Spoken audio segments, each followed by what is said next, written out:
Good morning.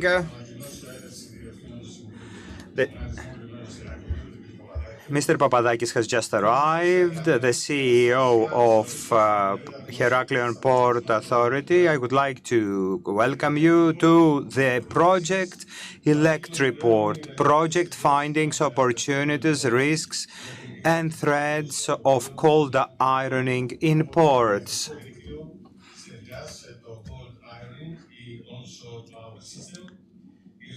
The operation of such an installation is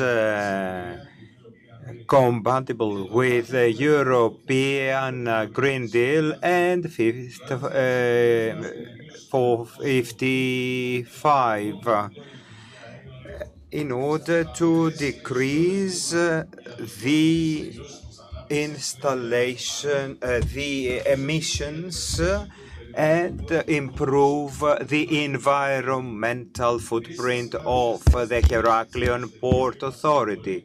It will decrease the pollution in the city and will be the pilot project for similar projects in other ports. Cold ironing can be a sustainable investment. Resale of electricity can benefit not only the port but the ships as well. The organization can find cheap and environmentally compatible electricity, and a long-term contract is lower than the production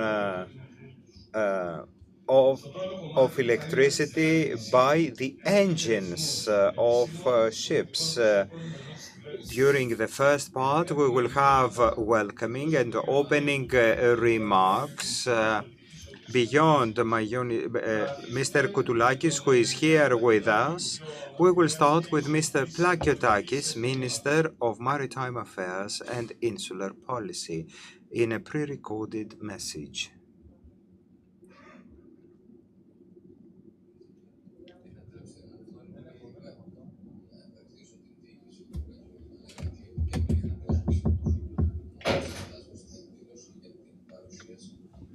We're deeply sorry, we have no sound in the booth.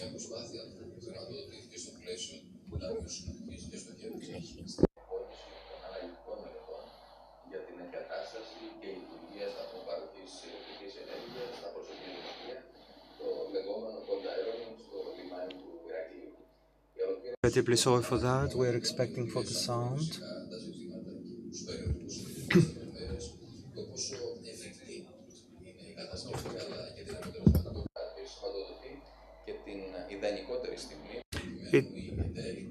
It is the ideal moment so as the partners to express their points of view and questions around the electrification of the port amid an energy crisis. Adjustment to green shipping is requested more than ever. So beyond green ships, we want to have green infrastructures.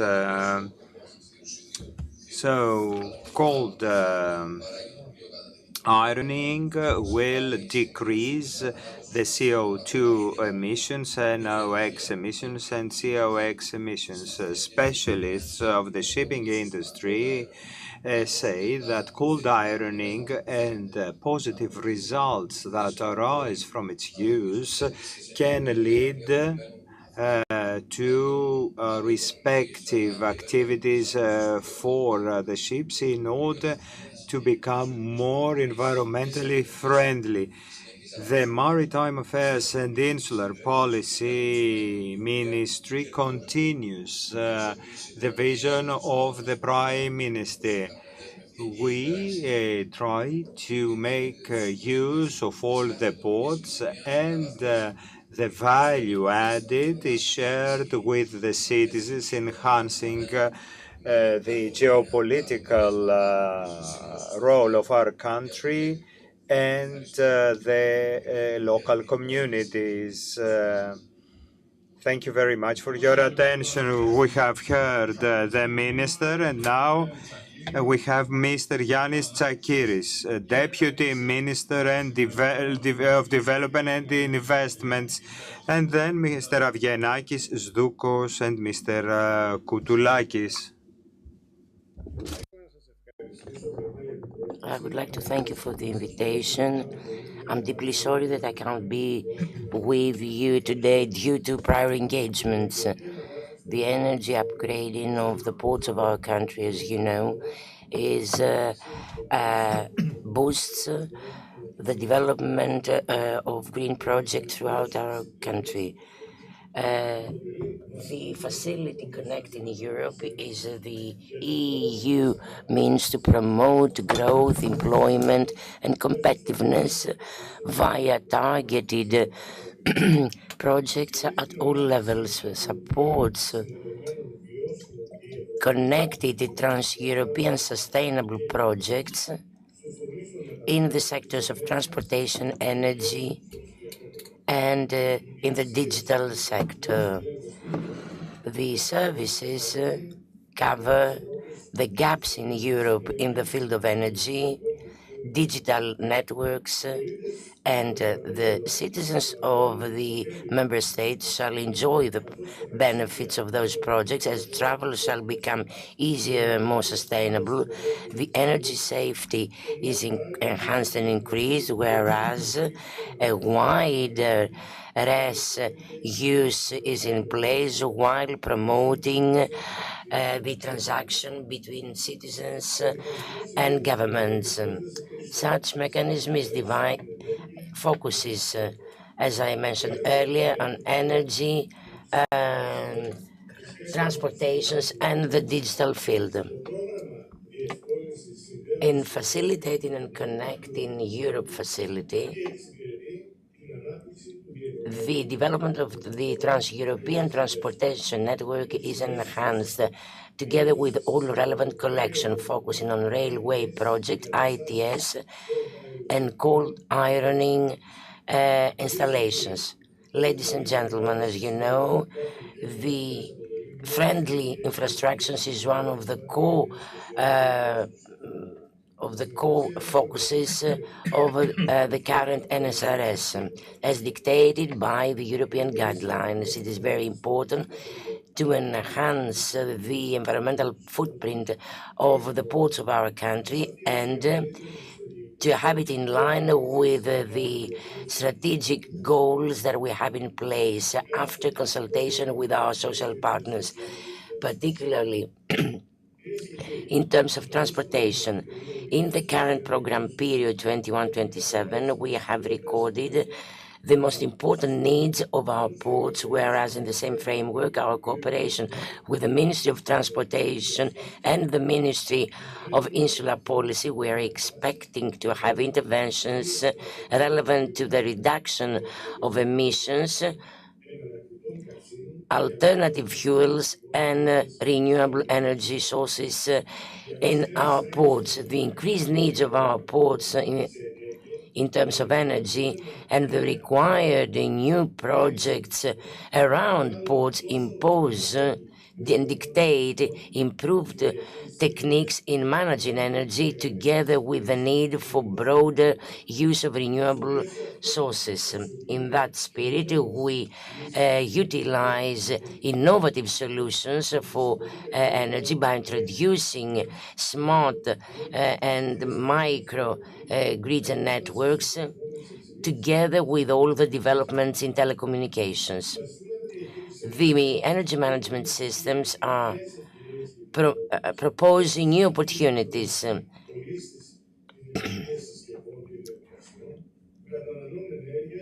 by consuming energy when this is not required by the grid or remain dormant. In the ministry, we have demonstrated our interest in designing smart transportation systems because our goal is to have infrastructures and means servicing ports be of the highest quality, whereas while not disturbing the communities around. To conclude, I would like to assure you that in few years we will live in a different country, in a different greener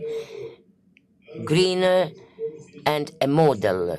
This is my personal bet to have a green recommend, to have Greece as a green recommend in Europe. Thank you. Mr. Eleftheris Avgenakis, Deputy Minister of Culture and Sport.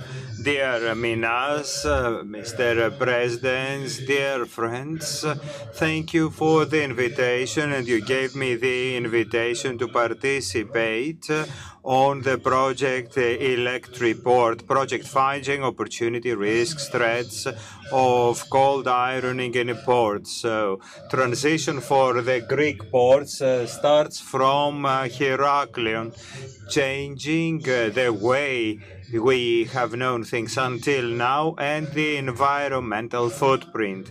Your authority takes a leap forward to the future, a sustainable future for one of the most important ports in the Mediterranean, which will become a pole of attraction for investments and role model.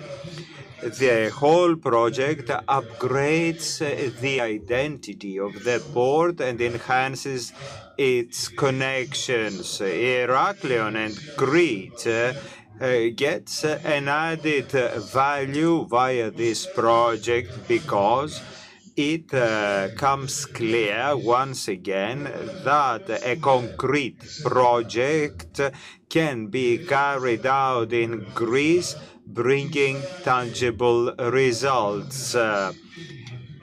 We believe that projects like that are to the benefit of all, and above all, the environment. Congratulations to all the members of the Heraklion Port Authority that work for the modernization and interconnection of the Port of Heraklion. The results will be our guide for future projects and will actually be a springboard for the country. I wish you all the best. Merry Christmas. And we look forward to the results. Greece is changing, Europe is changing. So I thought I was congratulated. The next speaker by Mrs. Alexandra Zdoukou, Secretary General for Energy and Mineral Resources. Good afternoon from the Ministry of Environment and Energy. Friday afternoon before your event, and I'm deeply sorry that I can't be tomorrow with you. However, I would like to thank you warmly for inviting me.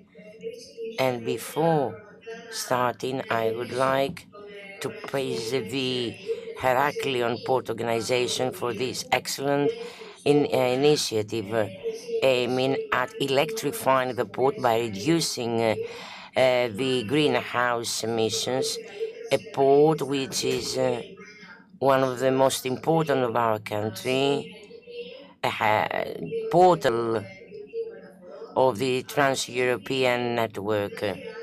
Ladies and gentlemen, needless to discuss it more, the shipping sector is playing a very important role in the global trade and the financial growth. However, it is at the same time a source of emissions representing 3% annually. Those emissions, despite the efforts continue to increase and lag far behind in being in line with Paris Agreement in reducing emission by 1.5 degrees in this century. The European Commission in summer 21 has proposed significant proposals so that environmental neutrality be achieved by 2050, some of them involving ports as well. The Fuel EU Maritime proposal with the low carbon content and the regulation for infrastructure involving resources are both two important tools which may make possible clean energy in the maritime sector by means of cold ironing. So this is what actually the organization, the Heraklion Port Organization, is presenting today, contributing thus in reducing CO2 emissions and in improving the air quality. So let me tell you again that the ministry has set sound grounds for land transportations. For us, green ports shall be the next major challenge, and we are already designing policies and we are collecting resources in that spirit in the framework of Greco Islands National Initiative, the governmental plan for to turn islands into hubs of green growth, particularly speaking about interconnectivity and maritime connections. Well, this falls under our umbrella. We are considering the various European facilities to fund those projects in a way to ensure that those infrastructures and the islands by and large shall be fed with clean energy. Our country pioneers in becoming energy independent.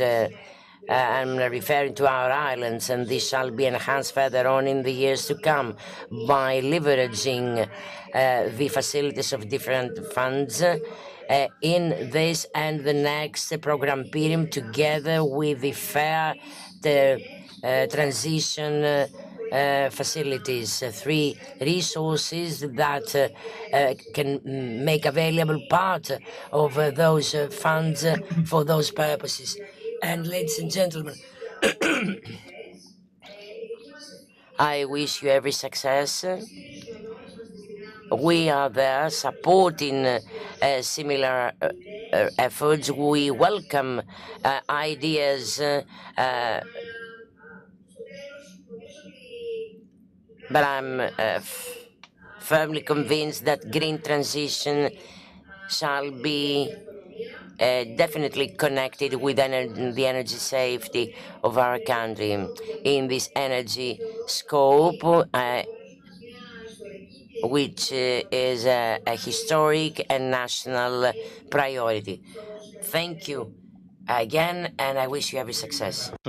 Before I invite to the podium the next speaker, representative of the government, I promise that when I go home, I will write 100 times his surname, which I misspelled, Manolis Koutoulakis, Secretary General for Aegean and Insular Policy. So you've got the floor. Good morning, everyone. Well, live after recorded messages is a problem, but it is very interesting because the greetings help me to justify my presence and mention the challenges of the Heraklion port, which have been recognized initially by its authority, and in relation to what Mrs. Dugu has mentioned. We do cooperate with the Ministry of Mrs. Dugu. I would like to thank the authority of the Heraklion Port Authority. It's not just another agency inviting us, but a partner. And all port authorities are of importance, but the Heraklion Port Authority is a pioneer. It is a reality. Results count, and what is important is that we don't see just challenges passing by, but we're trying to tackle them. And ELECTRIPORT is an example that can be imitated, transferred to other ports. The challenges of adjustment are there, but there are also challenges of financing. As Mr. Palakiotakis has already mentioned, planning already taking place is not imposed. We need to adjust to what is ahead. And because ports are living organizations, irrespective of their scale, Lipsi port is big port for different, Heraklion port for different reasons, or Piraeus for different reasons. That is how we all need to see. There are three pillars we have tackled in order to adjust the European framework to the national one. Better legislation. We need to be present. Mrs. Dugu has said that there are legislative initiatives at European level. There are three main principles followed at European Europe: better regulation, better funding, better knowledge. These three pillars are here to be confirmed by the Heraklion Port Authority and guide our strategy. Mr. Avranas will mention the framework, the infrastructures, and licensing. What is nevertheless important is that the investments in shipping and transports and maritime transport regard to the means and infrastructure. That is what we try to do by presenting the case of Heraklion Port, and via the participation in European programs, the Port Authority has showed its ability to absorb resources. We should not only focus on infrastructure. The challenges of maritime transport is linked also to the means. It's not enough to electrify ports. We need other adjustments that need to take place. Where does electricity come from? In our islands, in Crete, with the fulfillment of the interconnection, when we have energy from fossil fuel that leads to a modern port, we have done half the job. So we are very targeted. We are trying to have a plan end to end. As a ministry, we have taken initiatives to offer incentives to the medium-sized ports and maritime transport. As we all know, the initiatives we have taken in order to renew our fleet. It means that the ship owners are invited to invest in an industry So we're talking about alternative fuel, alternative infrastructures, ports. Now will be different. So we will approach ports in a different way, or the ports that are invited to offer electrification. Electrification is an opportunity to decrease the footprint at the level of port and the city. The challenge for us is to electrify the whole cycle of maritime transports, and that is how we will have achieved zero carbon emissions. We have the respective legislation. We had a meeting yesterday with the European Investment Bank.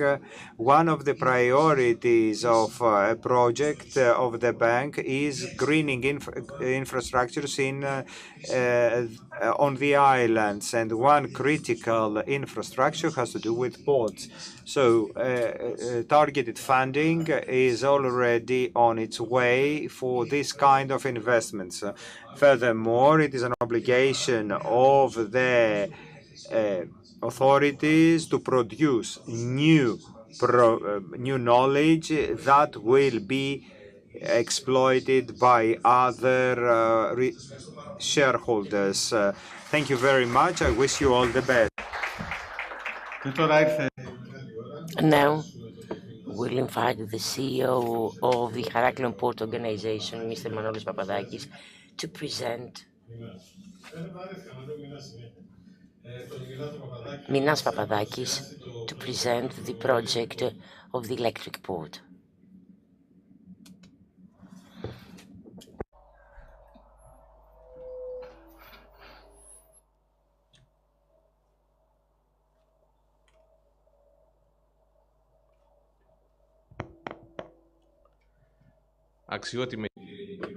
Secretary General, CEOs from Labrio Cavallas, Executive Manager Mr. Iatritis, dear guests. It is a great honor for me today, representing the Heraklion Port Organization, to be the host of this meeting to present the ELECTRIPORT findings and results. The design of the required projects and infrastructure for the electrification of boats in the port of Heraklion, the so-called cold ironing or OPS. The ELECTRIPORT was submitted for funding in the Connecting Europe facility in January 21 and involves all studies for full maturation of the project and tendering of the project. Vatsila, the Hellenic University, and BMG Marine, Premium Consulting, Anelixis Premium Consulting, and MSI Hellas were involved in such. Why ELECTRIPORT? Were the reasons why we made this decision to move forward with this particular project? First of all, the picture you have on the screen, a familiar picture for those living around Greek ports. This picture does not identify with us, and this is what we wanted to change. That was the first reason why we moved forward. The second was relevant to the climate change, which has become an unprecedented crisis, and it is the largest challenge for our planet. In Greece, as in many other countries, we witness on a daily basis the impacts with extreme phenomena, floods, wildfires, and it is widely accepted that those are mainly man-made, and the only way to deal with them is to limit the greenhouse emissions. Among the 5 categories of man-made activities producing CO emissions is transportation by 16%. The maritime industry is responsible for 3% of global CO emissions, while handling 90% of the goods traded around the globe. The global fleet consists of 120,000 ships emitting 1 billion tons of CO2 annually. How easy is it to have this green transition and made the industry independent from other fuels? The current technology does not allow us to use other means, and research focused on different alternative fuels, natural gas, biomass, ammonia, hydrogen, each solution having both advantages and disadvantages. Hydrogen is proposed to be the best. However, more time is required so that technical problems are resolved. The day that we'll have zero emission ships is not far away, however. This is the future. A boat which shall be built in Scandinavia soon and will start traveling in 2030 in the Baltic. Now, looking for methods to limit the CO2 emissions led us to the connection of boats with the local network while on port, the so-called cold ironing. While in port, boats use their ancillary engines for the individual activities on lighting or cooling. With the cold ironing, the engines are shut while berthed and draws all the required electricity from the land facilities. The technique is complex. High voltage grid is required, different converters, wiring, control panels. The cost is relevantly high, several millions. However, when implemented correctly, the social and environmental benefits are multiple. In particular, significant reduction of CO emissions, particles, the air quality is improved, which is very important, particularly for ports close to the urban tissue, reduction of noise levels and the surrounding area, better conditions for those staying on board, and reduction and increase of the life cycle of the engines. The 2 important issues on which the entire endeavor relies on are the following. To have an essential reduction of CO2 emissions, the energy must be green energy, otherwise it would be nonsensical to have it. Thus, the mixture of the grid defines the environmental performance of the system, which is very important for ports and islands, as this is a prerequisite to have them interconnected with the land system. Second, the cost of the energy provided. Well, this needs to be lower compared to the fuel, to the cost of the fuel, so that the ships are given an incentive to shut down engine and use the energy from the local grid. However, at this point, we've got no happy news to tell you, as the prices after the Ukrainian war has worsened the situation. Now, the challenges and the burdens in adopting it widely as follows.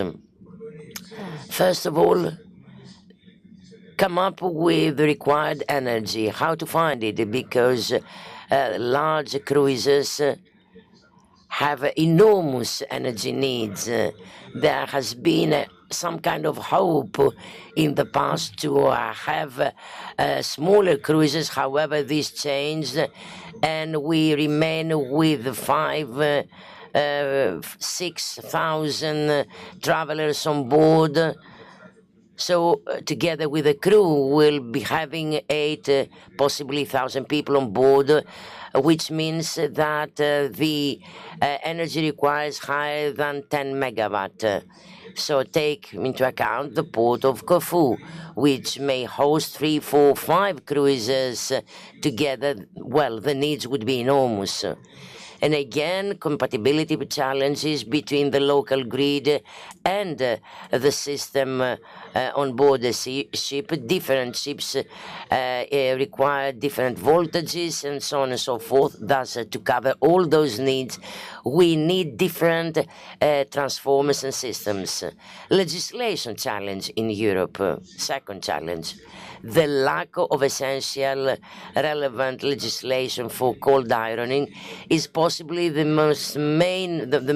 main reason why they haven't been developed widely in Europe. Well, there we have significant challenges that must be answered and regulated by the state, such as who shall be selling the energy to the boats, the organization of the port, the provider of energy. How many energy providers? One that shall be awarded such project after tender. And if energy is sold directly by the provider, how the port shall amortize the investment, which, as I mentioned earlier, is enormous. And let us not forget that the 2 major ports are privatized. So this remains a major problem. And again, the pricing of energy, which needs to be attractive. And again, as figures fail to meet the scope, the ship owners shall be either given some money or they shall be taxed the pollutant pay in that spirit. So this decision must be made. Who shall pay the green transition? The taxpayer, the traveler, together with some kind of contribution by the ship company. The investment requires several hundreds of thousands euros. So this involves a factor of sustainability on the part of the shipping companies. The cost to change the boat so that it can be connected with the land system is similarly high. For aged vessels, moreover, ships that don't have significant years of life ahead, this might be even higher. We have studied all those challenges, and our views shall be presented in the following presentations. There you can see the cold ironing systems implemented in Europe. It is clear that there's a gap between north and south. In the north, the Scandinavian countries lead this course. They are far more advanced technologically speaking in those fields. In the south, France has put forward significant efforts, and recently Spain, Italy, and Greece are far in behind, particularly due to the lack of legislation, as I mentioned earlier, and there are, of course, more other challenges in place. Now let us focus to the Heraklion Port, our port, which is essentially part of the city. It's very close to the city, and it is the main portal for goods and people in our city. We are connected with Piraeus on a daily basis, 2 road parks, and we are also connected with other islands during summer. In terms of cruises, we are the sixth in the list. 230 cruises this year, and we serve, of course, the local community by via cargoes and so on and so forth, which is translated to 8,000 tons fuel and 22,000 tons of CO2 emissions annually, together with fly particles, natrium, and so on and so forth, NOx, and so on and so forth. This is the plan of the potential infrastructure, of the future infrastructure. In green cargoes, in light red cruisers. Our initial plan was to study the possibility of providing energy to all berths, all berth positions. However, due to technical and financial restrictions, we abandoned this plan, and we opted for a more light, sustainable option, and will cover electrification to 5 berths, 3 for passenger ro-packs, and more 2 for cruisers. 15 megawatt due to the local grid restrictions. With such voltage, we may cover simultaneously the 2 ro-packs, a large cruiser, and a smaller one, be it cargo or cruise. That is the typical usual needs of our port. The berth allocation system running shall be very helpful in improving, financially speaking, the model. The total power energy demands to cover ro-packs and cruises 22.5 gigawatt hours per year. The total investment in its light version, 15 million euros. The transformation cost for boats varies depending on the type of the vessel, from 500,000 euros for ro-packs up until 1 million euros for cruises. The different sustainability scenarios shall be soon presented by Mr. Licolaides, so I get back to 2 point issues that I touched upon earlier. For the success of cold ironing, V1 is relevant to the energy cost for the boat itself. There are different scenarios.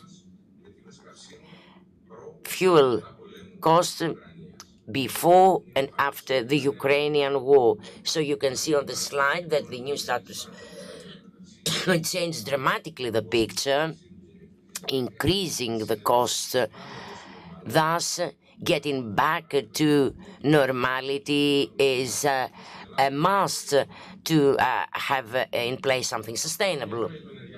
Now, as for the energy mixture, in 22, 77% of the energy produced in Crete was from thermal stations, and the interconnection with the having it interconnected with the land, this has changed the picture dramatically. End of 23, beginning of 24, we'll have the big cable interconnection, 1,000 megawatt, having more RES producers in the system. Well, this shall further change the mixture on the island of Crete, and only 3% shall be coming from thermal stations in 2022. This course in having a greener island shall produce amazing results. If we could have the cold ironing in 2 years, we'll have a reduction by 67%, and given the data of 2028, that would mean a reduction of emissions by 95%. Those outcomes are impressive, and I grasp the opportunity, since we've got with us people from the government. Let me repeat our proposal to include in the concession agreement and have it as mandatory the construction of a cold ironing system in our port, whereas we examine all funding options, so the potential contractor needed to get engaged. To conclude, an optimistic message. All crises are enormous opportunities. So let us deal with the environmental crisis as a new opportunity to produce differently, to have new jobs, to change a lifestyle. We need to do it for all future generations. Thank you very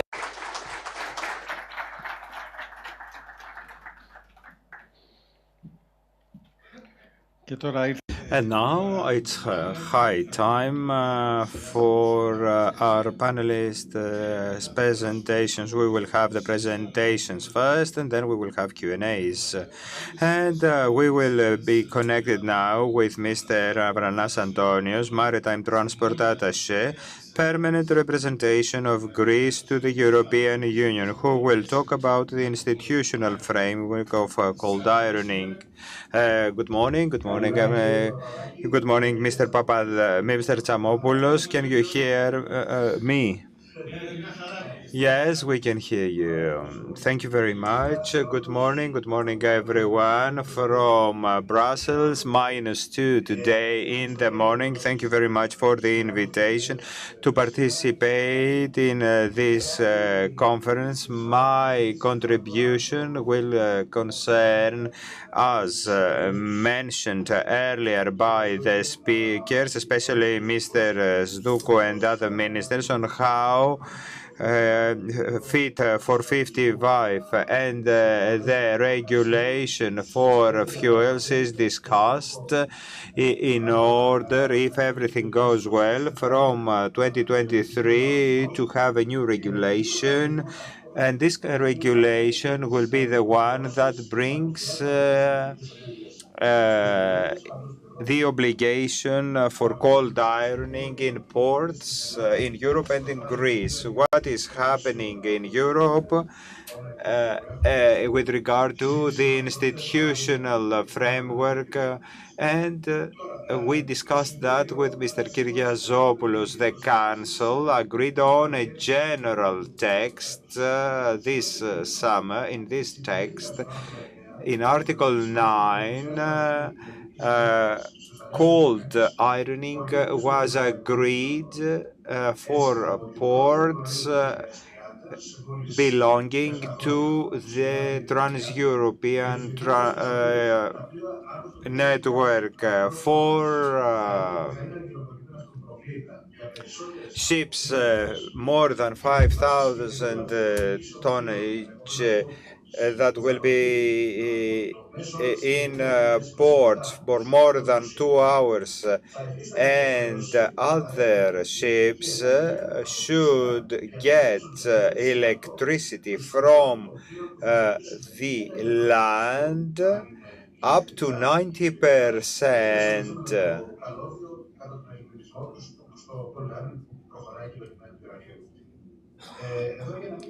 In order to avoid misunderstanding, the total of the ports belonging to this network are not obliged to proceed with this infrastructure, but the port of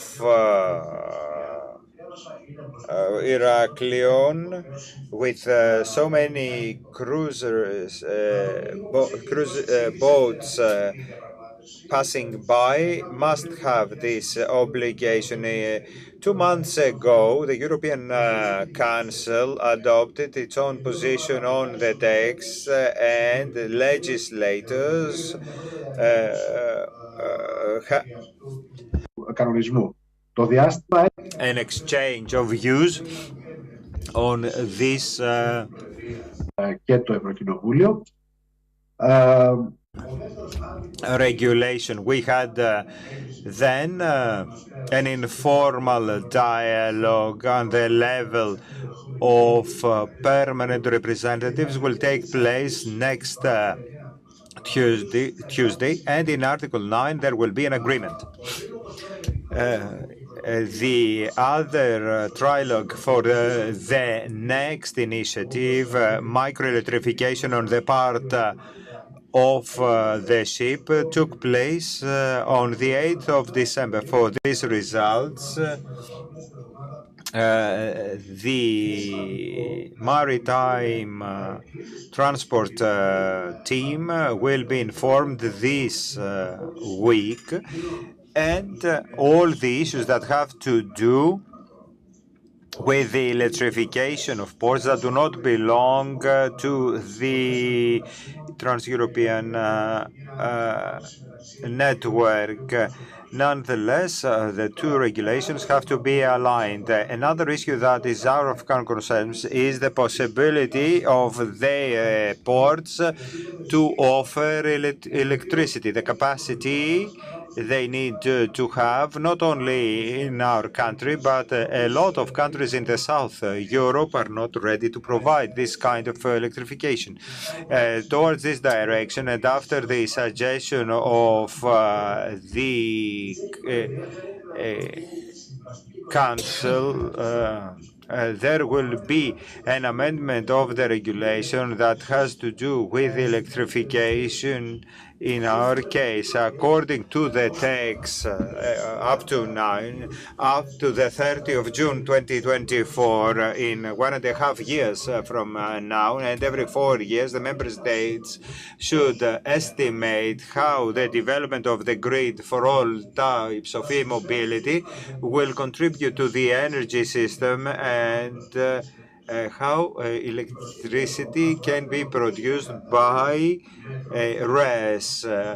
There will be institutional measures that will enhance the dialogue between the infrastructure and the grid. This study will be carried out by the local authorities, regulators, RES in our case.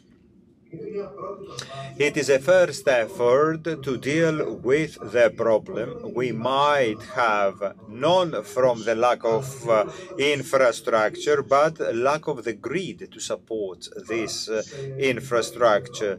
At national level, there is a presidential decree for safe electrification, control, and certification of ships expected by the Ministry of Shipping.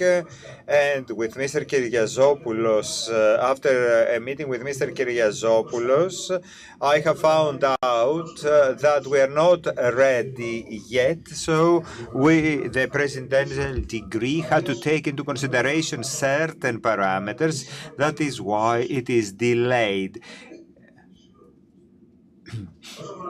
With regard to the latest strategies in our country, in all ports that will be interconnected to the grid by 2030. That is a very good development for OPS systems in the islands, and the EBRD study is also of paramount importance, in which I participated. We are going to have the joint ministerial decision. It is important because it combines all policies and actions that should be taken in the next decade in order to promote mobility in the years to come. All actions for the land and islands. I won't get into details. I dare say, nevertheless, that one of the proposals, the creation of a coordinating authority at ministerial unit that will supervise e-mobility, is an initiative that will contribute to the transition we have to undergo by 2030. So that is what I wanted to share with you. You've got the floor, Mr. Tsamopoulos, for the rest of the presentations. Thank you very much, Mr. Avranas. Now I would like to invite Mr. Ioannis Moraitakis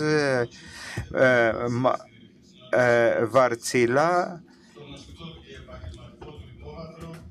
who will talk to us about the technical aspects of cold ironing, port ship interface.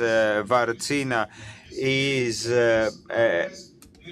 a leader placing emphasis on sustainable technologies and services. Mr. Moraitakis will give us further information on the project.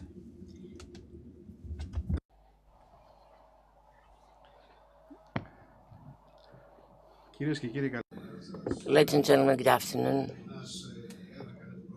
Minas introduced me and Vartsina, where I work. So I'll discuss the interconnection of a vessel lander, which we've been studying with the help of Vartsina Germany colleagues. Well, about the regulatory framework, needless to elaborate further on. However, our study focuses on two vessel categories, as mentioned, the cargoes and passenger boats. At this point, I'll become more technical. I'll try not to confuse you. I'll try to remain as light as possible. However, I can't avoid using some technical terms. So there you can see the interconnection of a vessel with the land, and you can see the incompatibility between the two 20,000 volts 50 hertz from the land, whereas on a boat there are different other requirements, different systems, different volts, depending on the type of the vessel, the size, or the construction itself. The three first systems up to 400 volts. The three first ones are considered low voltage, which represents a high percentage of the global fleet. All boats berthed in Heraklion or ferry boats operate at this low voltage. The next two categories, the high voltage vessels, which is term has a different meaning inland. You can see that compared to how it is considered on a boat. Well, those two last categories are large containers or big cruisers, 6,600 volts or even higher, as you can see.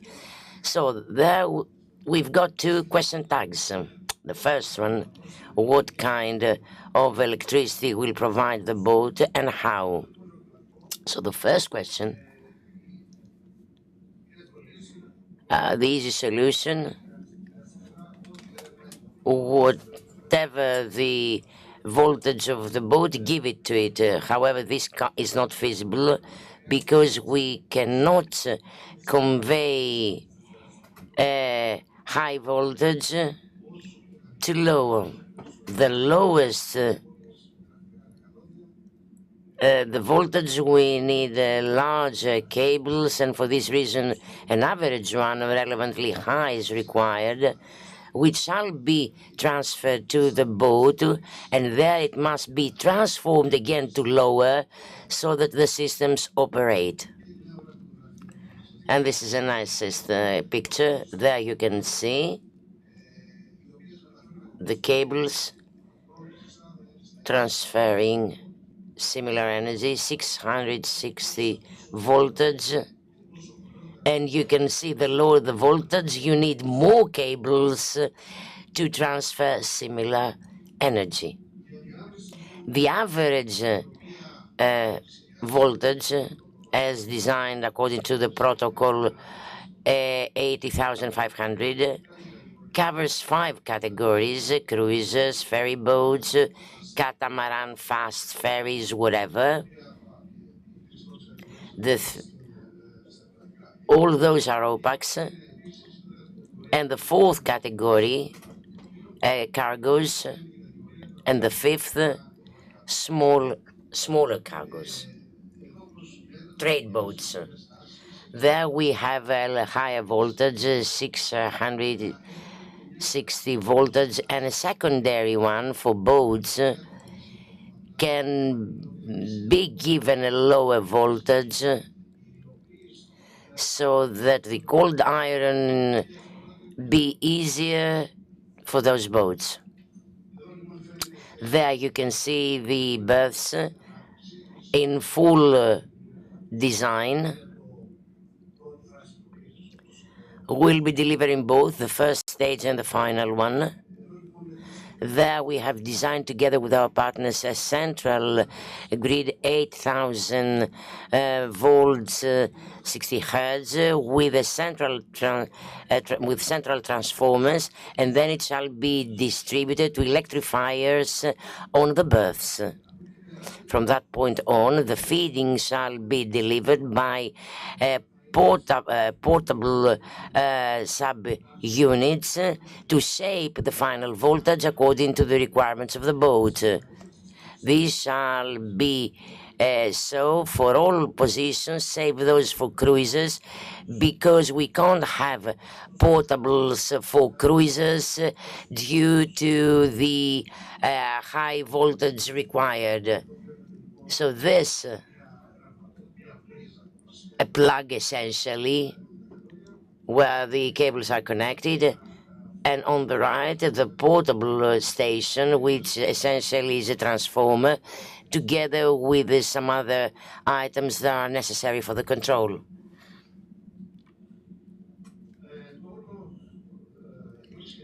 The entire design is quite flexible, essentially allows us to have different feeding voltages and easy installation, because as you may understand, there are no nothing is required. Most of them are portable. They are open. They've got an open infrastructure rationale, and again, as discussed with the organization, we wanted to have the berth positions easily modified. As you can see, with position 5, 4 and 5 could in the future be given for a ferry boat to berth.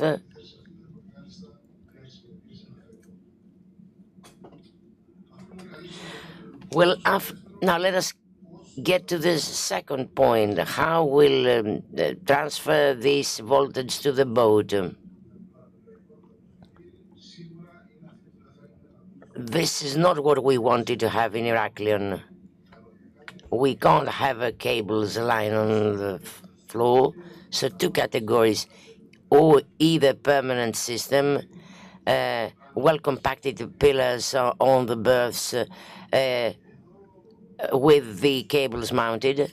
This system has an advantage because it is cheap. However, it is not flexible, so the position must be precise there where the vessel shall be berthing.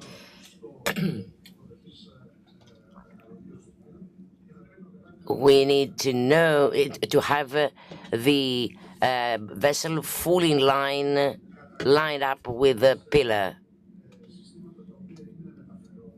So those are possibly the systems because we can have them mounted or removed in a way to fit the ideal position for each vessel differently. And those are 3D pictures of the system if implemented, and this shall be the picture in the future. You can see how it shall be transferred, having a portable substation together, particularly required for ferry boats. This is for containers, for boat containers. As per regulation, those boats need to have themselves a cable management system on board. And this is for low voltage vessels where a smaller system is required. That was it. Lessons to learn. Apologies, first of all, for the technical terms I've used. The only thing you need to bear in mind as a takeaway, this is the easiest solutions, which provides berthing positions flexibility as well. Thank you. Thank you very much. I would like to invite Mr. George Balous. Mr. Balous is a member of BMG Marine and experience in the electricity sector. He has a participation in the defense sector as well, especially in tough PK, Russian type. Mr. Balous, you've got the floor. Morning, Mr. Zamopoulos. Thank you very much for the introduction and giving me the floor. I will start my presentation with 4 challenges we had to face with ELECTRIPORT.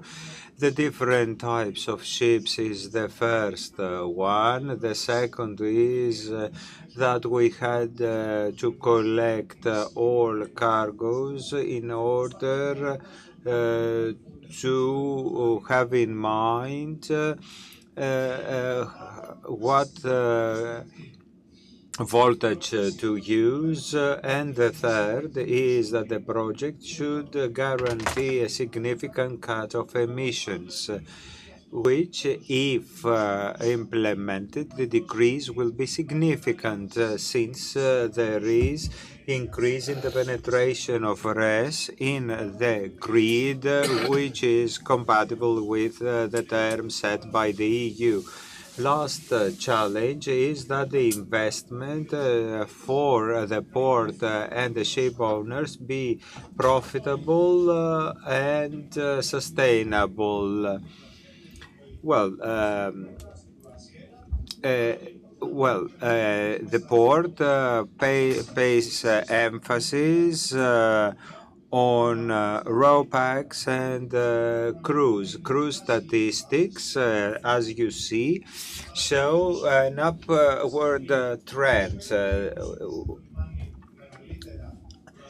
We have bigger cruise ships approaching the port, which means more needs for electricity. 44% of the ships remain in the port 1 to 9 hours.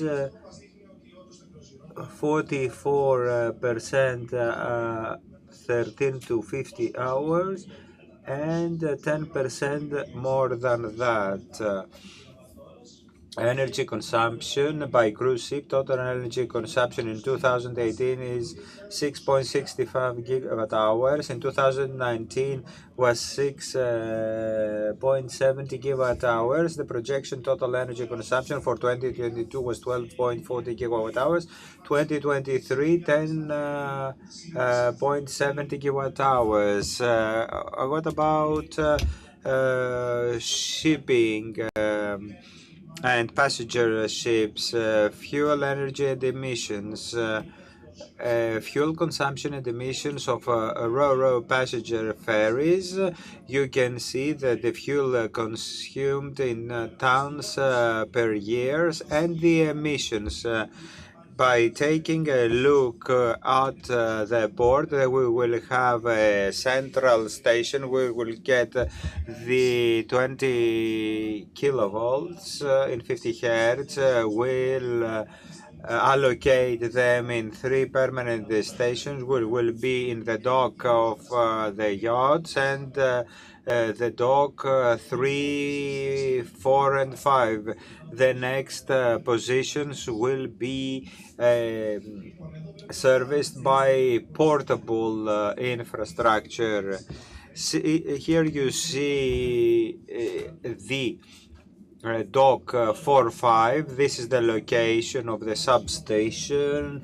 It will get 20 kilovolts from the grid. In the north part we have the transformers, inverters, etc. And in the north we see the auxiliary ones, pre-magnetizing, pre-charge and one bypass transformer that can give at 11 kilovolts 50 hertz. 3D projection of the stable substation.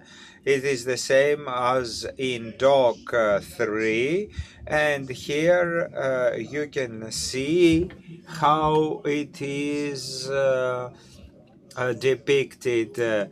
It can actually transfer the whole voltage or allocate the voltage into different ships depending on the needs. That was our main idea, to be able to manage the whole energy we get from the grid and allocate it with in the best possible manner. Thank you very much.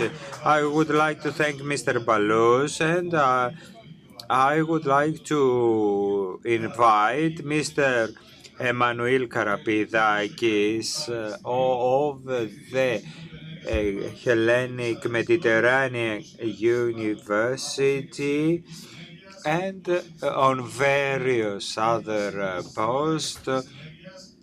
He focuses on modern electricity systems and electricity markets, and as he has said, one plug for everything. That's what he has to suggest.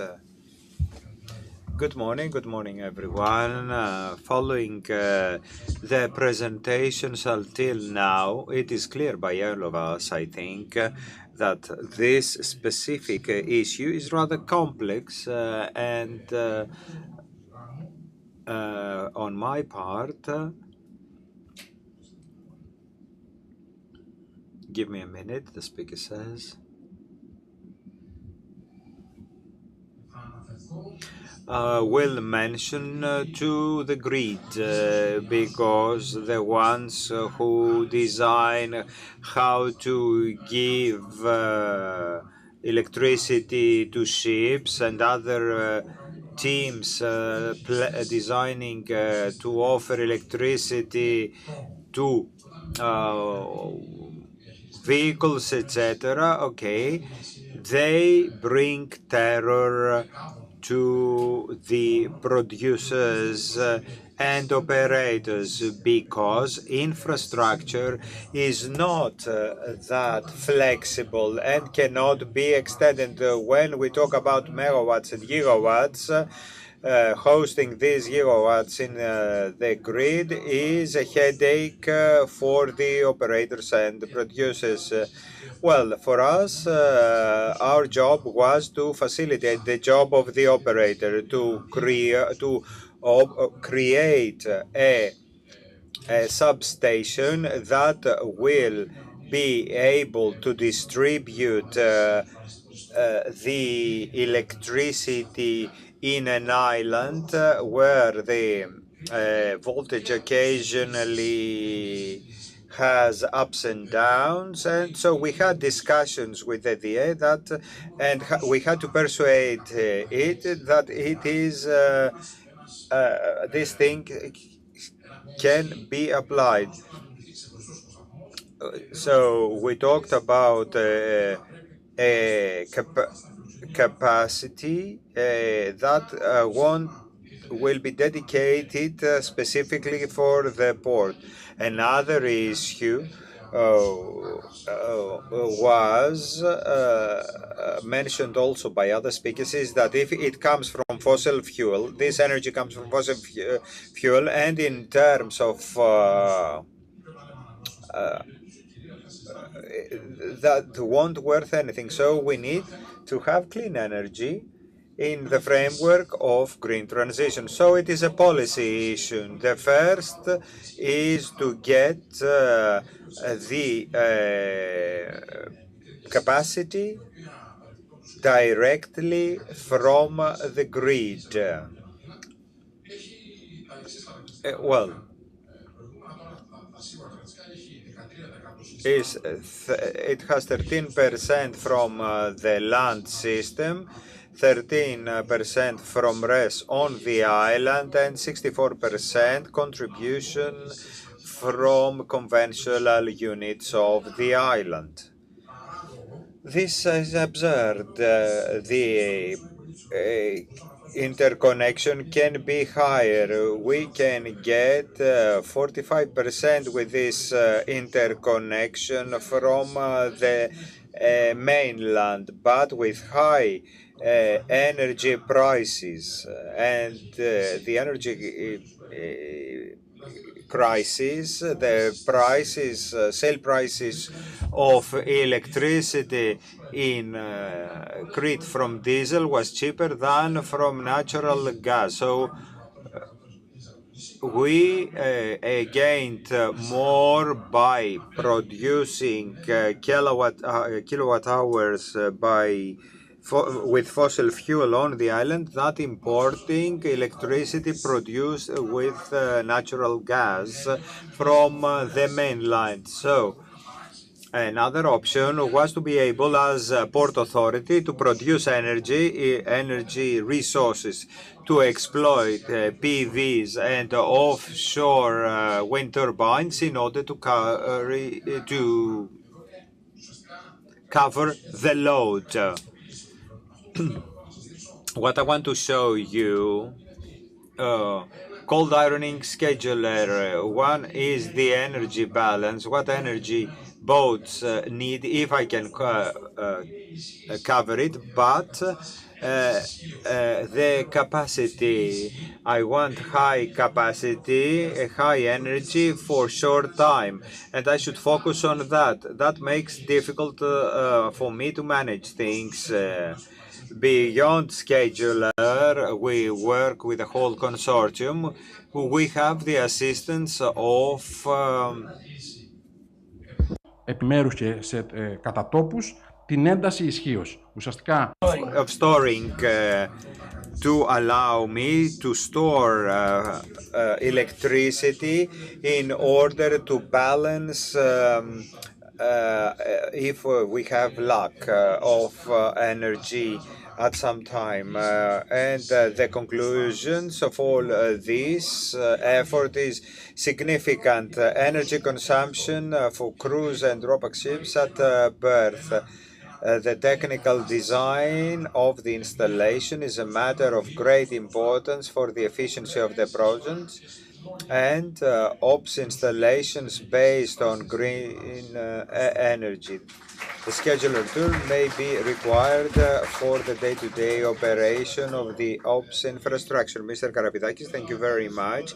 And now I would like to invite the next part has to do with the financing of the cold iron, and it is the last part before we proceed with Q&A. I would like to invite Mr. Nikolaidis along with Mr. Magnati, economists both with specialization in shipping and transport. Previous consulting partners with long experience in implementing shipping projects, transport projects, and how money can be found from structural funds. They were consultants of the ministry during the Ipodomes project. Dr. Manolis Likolaidis teaches in Frederick University in Cyprus, and Mrs. Magnati teaches in the University of Piraeus. Mr. Nikolaidis, you've got the floor. So thank you.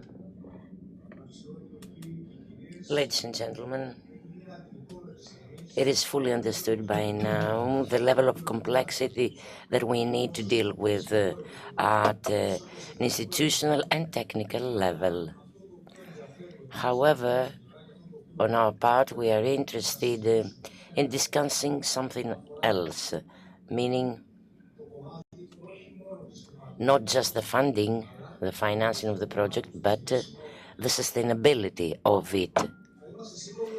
Will be brief, however, we need to highlight our main conclusion, the gap of funding. The gap of funding relates to all implementation stages of such a project, starting from the funding sources. Who is going to source the terms of funding, the terms of return?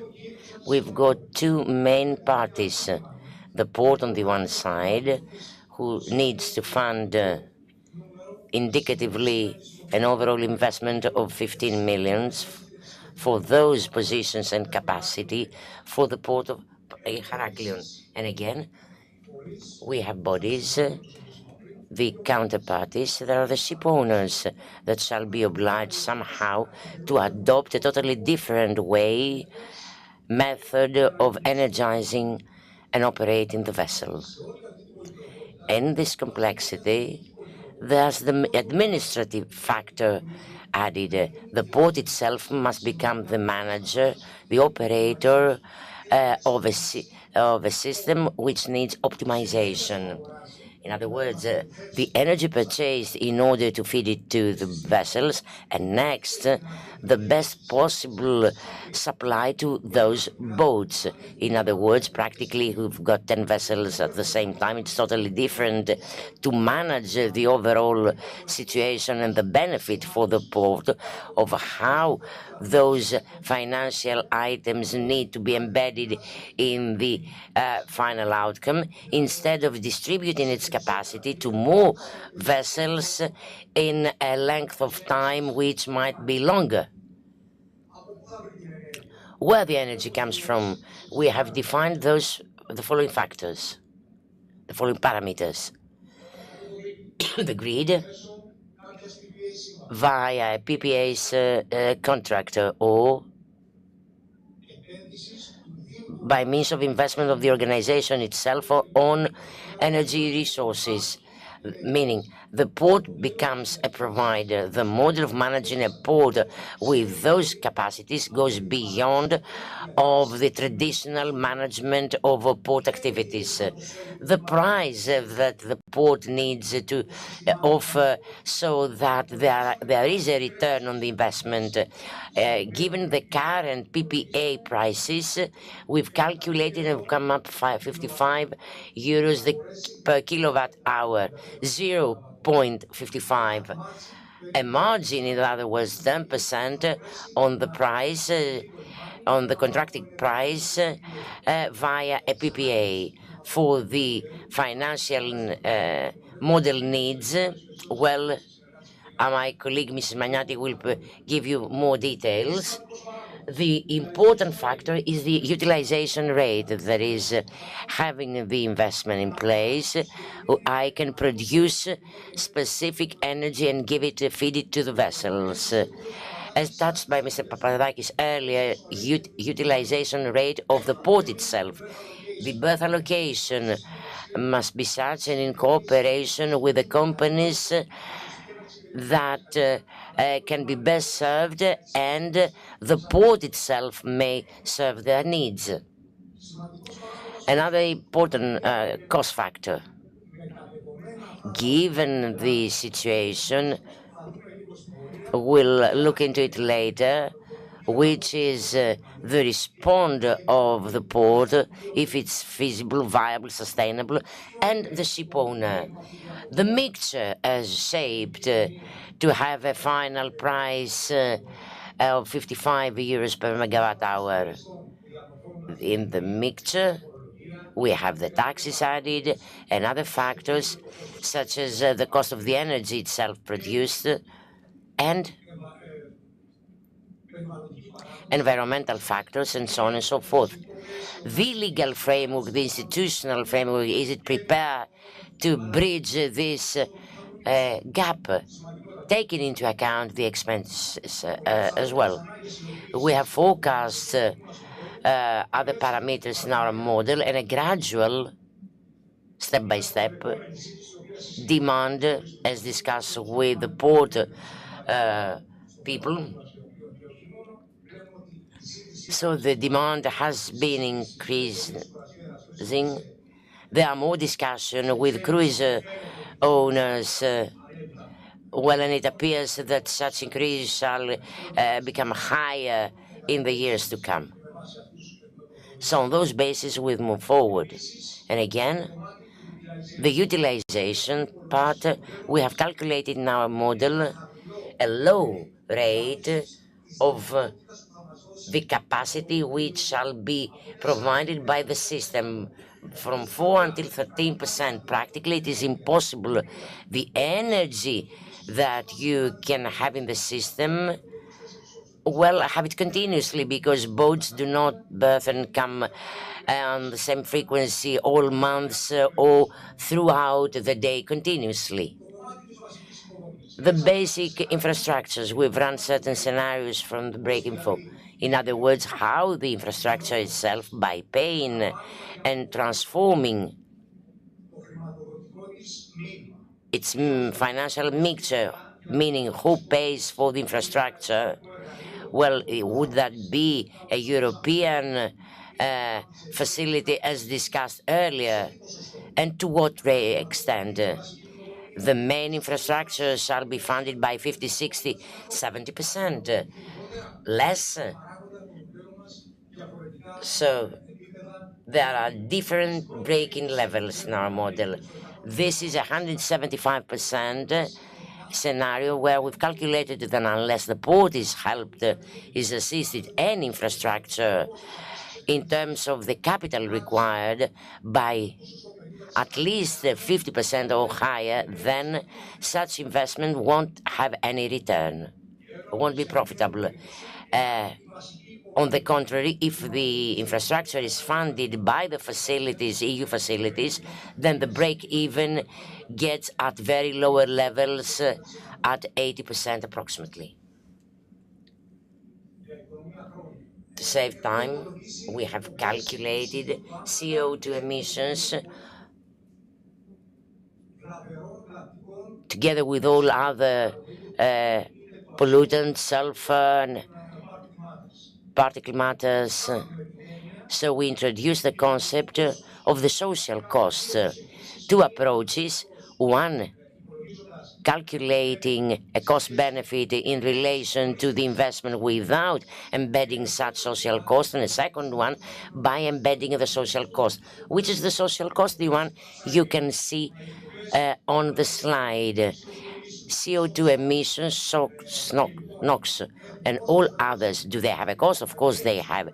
The EU introduces the concept of ATS, which is in place for several years.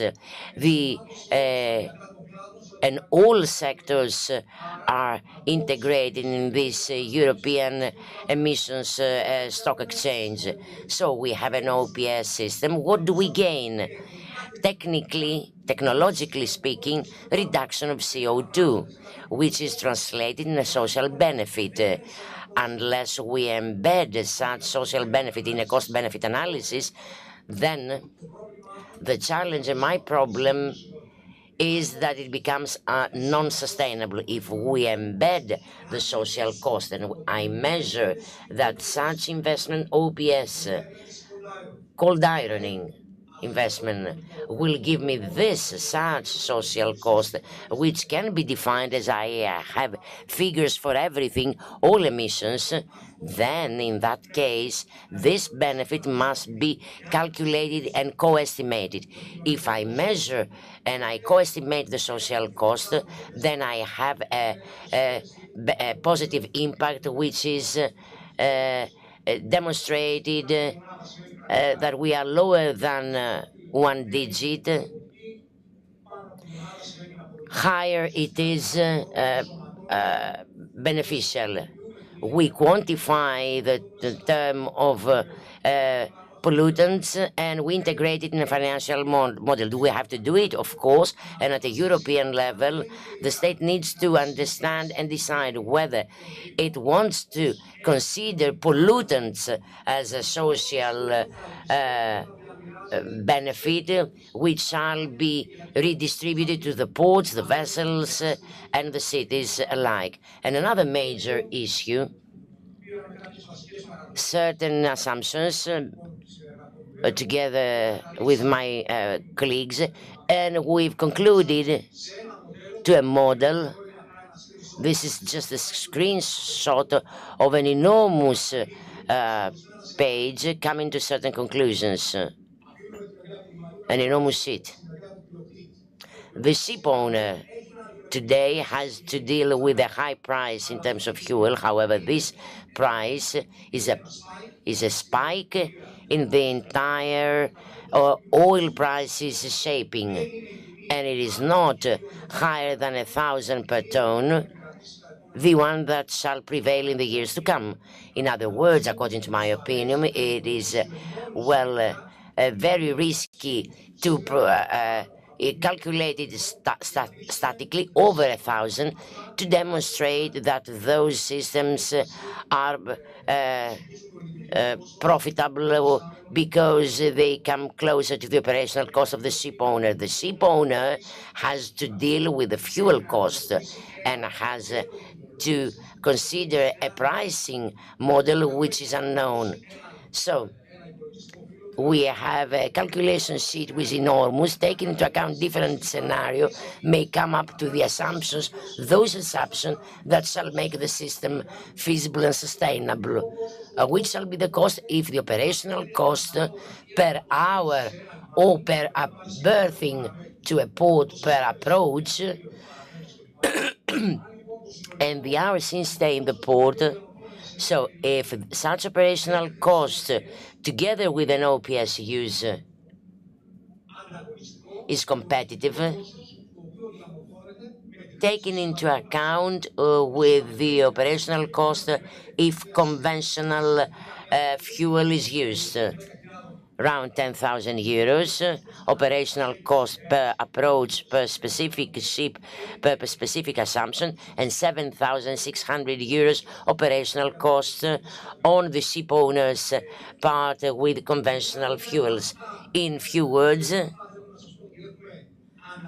Those are the things that we have analyzed and elaborated on the part of the port, on the part of the ship owner, or even the social cost, in a way that all those factors being co-estimated, having as a consortium understood that there is a significant financial gap, the institutional bodies need to draw infos and reshape their policies in a way that the entire system becomes sustainable.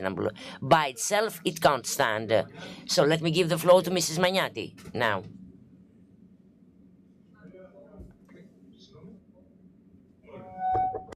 Ευθύς αμέσως. And immediately afterwards, I would propose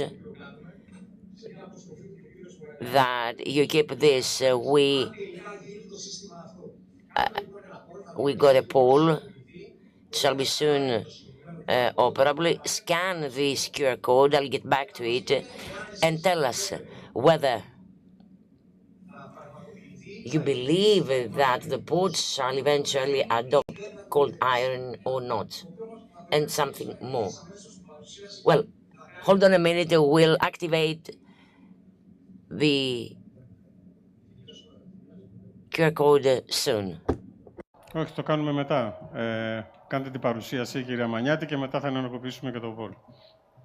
Θα έχει ενδιαφέρον. So make your own presentation, Mrs. Magnati, and we'll see. We have heard that in the institutional framework, which provides for which ports should follow this process. All these ports are candidates to invest and follow that. Well, will this system prevail or not? Okay, we will come back for clarifications. Thank you. Thank you very much. All of us who spoke talked about the challenges. The financial part is one. What do we want to see? Do we want to see it with some assumptions?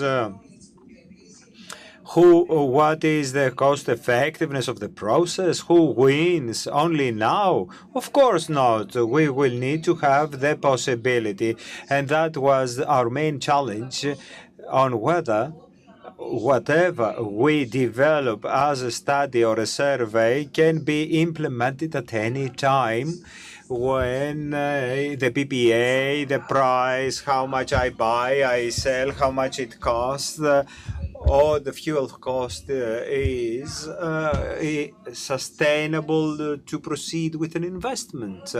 All these questions we tried to tackle by developing a specific tool. 30 lifts that are linked in a unique way I cannot analyze here. What do we want to have via this program? A unique tool which, after all these studies in March 2023 are completed, will be available to the ship owners and ports by introducing specific assumptions without specific prices, because the prices are quite dynamic and constantly change. So we can introduce the price and have the operational costs according to my goal. Well, what will be the pollution units created if I have RES or if I have fossil fuel? What does the shop owner gain? What is the environmental profile, the cost-benefit ratio? Of course, it's nice to have assumptions and predictions, but substantially, the Port Authority will have to operate this, and it should know at any moment if this infrastructure is sustainable. The port, the ship owners will invest, so they need to know what they gain. Okay, climate change is okay, but everything is figures. And when the figures from the European policy will be depicted on social parts, OPS will be the winner. We'll see that in the future.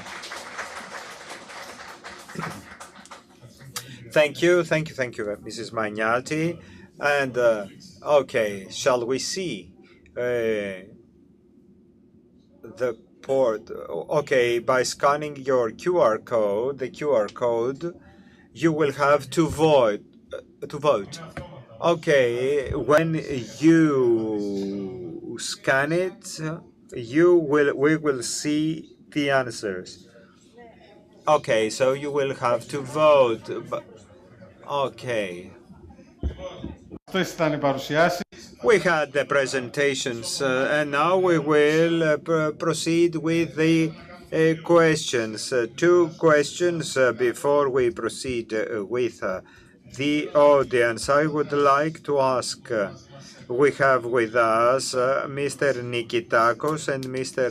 Polides of MSI Security. I would like to ask. So, Mr. Nikitakos. If this infrastructure for cold ironing, that is, can be characterized as critical with regard to security, what are the demands for security? Have you taken into consideration these risks? Well, good morning everyone. I think that you can all hear me.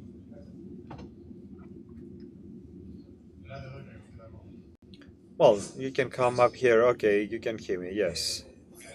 Thank you. Thank you for the question. I would like to introduce another factor which is of paramount importance with regard to what we have discussed, security, port security, and with the new added installation of cold ironing. We have until now ISPS. And I have a presentation. Unfortunately, I haven't uploaded it. Until recently, the port is characterized by ISPS, the International Code of Security. Right now, we need to see how by adding cold ironing and the rest of installation, how ISPS will operate. It has two parts, the ship, the vessel, and the port. We need to alter ISPS to add the security arising from cold ironing. I need to underline two things here. We have two aspects, safety and security. Security, for security in safety, well, security and safety are totally different in English when we mention it. In Greek, unfortunately, we use just one word for both. So we need to look both and how we can change. Well, if the failure modes need to be taken into consideration with regard to safety. Now, security. Who wants to harm the port? There are three main factors. The first is to hit IT systems, computer system, scheduler, for example, for berth allocation, or to hack the operational center, communication with the OTs, to hit OTs, the systems that give us certain automations, as shown earlier by SCADA, PLCs, programming like controller, etc. This very moment, we are looking into the new EISPS. There are certain regulations. There are regulations from IMO, regulation from IMST, and regulations from various other countries like the United States, Britain, and the European Union, of course. as we do with ENISA, by looking into all this, we will have an altered a new ISPN in order to take into consideration all the parameters and avoid creating problems to our system. Thank you, Professor. Another question from me before I give the floor to you. I would like ask Mr. Mavrogiannis from Mavrogiannis from Anelix Consulting. Anelix is consulting partner of the project. Mr. Mavrogiannis, what is the social impact of the investment in the city of Heraklion, and is this an environmental solution for port cities?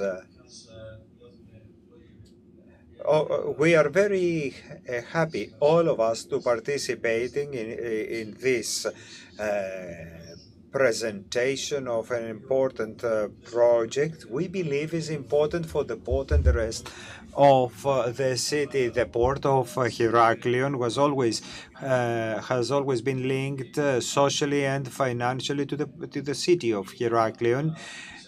In every city, town, the port plays an important role. In all smaller and bigger towns, we see that the bigger the ports, the bigger the burden, and also, of course, bigger ports mean bigger development and growth for the city. The project has environmental characteristics, but also social ones. Transition and characterizing the city of Heraklion as a sustainable tourist destination. The last years we had efforts both from the Port Authority and the local authorities as efforts are made to have planning to make the city a sustainable tourist destination. In this framework, the project is of paramount importance, and we believe that it will be a role model, a good practice for other towns, cities, and ports. And now I would like to welcome Professor of the Technical School of Athens, Mr. Vedikos. I have a question for you. Have we studied the wider risks entailed in a big project like that? Thank you. Apologies for the delay. And first of all, let me thank you.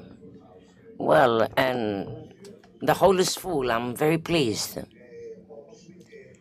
As mentioned earlier by Nikitas Nikitakos, the Metsovian University elaborates particularly and exactly on the safety, the risk analysis.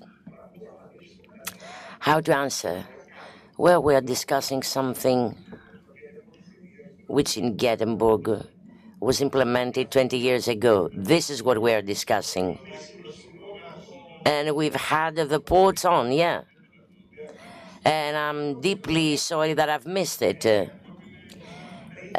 Northern Europe, and it's typical of the situation here in our country. And let me stress at this point, but discussing about decarbonizing the shipping sector, a large part of those investments is on land, ashore. For this reason, this is a very important project. Decarbonization, the shipping sector, and so on and so forth, unless land is there, we can't have anything in place. Thus, we are discussing something which is ongoing, exists in Europe. We do not invent something. However, it is a very important project for Heraklion because precisely it can alleviate air pollutants, emissions in the area. We are aware and we know that to save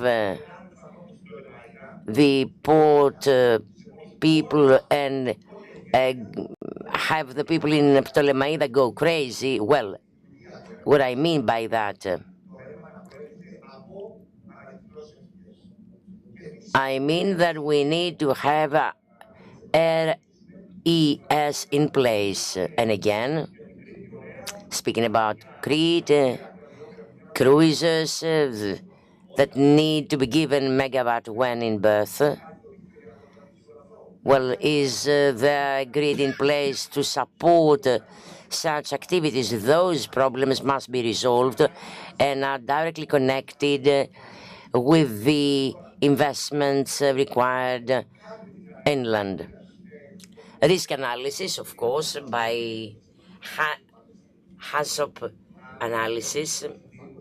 We identify risks. However, it would be interesting to consider scenarios that are man-centered.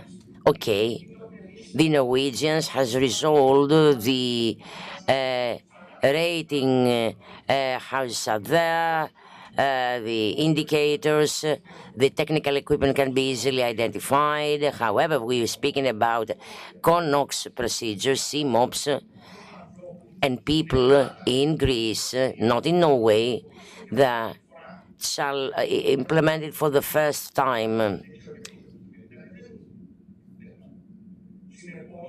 So, it would be good to embed in the safety analysis the role of the human factor. In this analysis, we need to consider how humans can become a critical factor in providing this significant service in Heraklion and other places alike. So we've applied EMSA standards, and we hope that will be helpful and that will deliver something that shall help the investment to move forward. Professor, allow me, why it hasn't been that the case for all those years? Well, why we didn't have something similar for LNG? Why? This is why I've put forward the LNG concept, because that was in discussion for 15 years in Europe and we were in delay. My approach is that how to put it? Despite the fact that we've got the largest shipping sector, we lag far behind in other fields. Thank you, Mr. Vedikos. Το μικρόφωνο σε εσάς, αν θέλετε. You have the floor. The floor is open. The gentleman, introduce yourself, please. Lord, good afternoon. Chrysanthos Chrysanthou. Chrysanthos Chrysanthou. To answer your question, a person needs to understand the possibilities of the grid and the needs on shore. So my question is, how competitive can such a project be, or do you believe that it is competitive, taking into account the entire tourist sector? And I have in mind the capacity of electrifying on the part of the system, the OPS, and which are the real needs in Crete, ashore and land. That is, what rate of those needs are covered by the capacity. Those 16 megawatt, where shall they come from? I represent a shipping company, and it would facilitate us to have an OPS system. And when in port, have cold ironing. Is it, however, technically feasible? What do we need?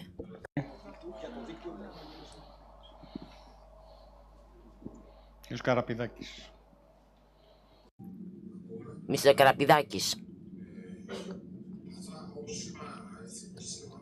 Well, as I mentioned earlier, as described in detail in the presentation, the entire discussion in implementing such a station Well, it was in discussion with the local operator, the VA. It could serve a significant number of vessels. However, let us see the figures. The capacity that would be needed on shore, that would be 0.7% of the entire loads required in energy terms in Crete. It is a low rate, not an insignificant one, however, it is low. Concerning the capacity, that was the threshold of 16 megawatt, and from that point on, that it would be difficult for the grid, the system in Crete to host it. However, such a project can be embedded.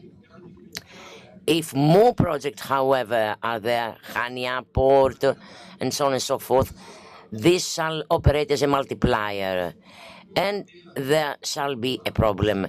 Currently, it is possible if we got more, where there again we'll have an issue to resolve it. More investments to have them there.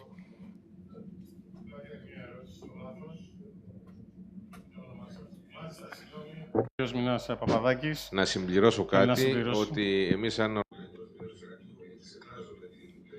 We are considering the option in this project to be able to have a photovoltaic park close to the city of Heraklion, not feeding directly the port. However, the energy will be getting into the system, thus covering the largest part that shall be arisen. Next question. Bignoris.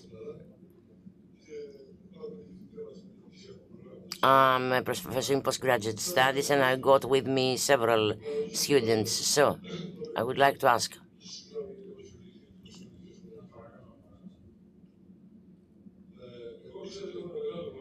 I got a big problem. I'm almost blind, and all big problems. Well, I know that you got similar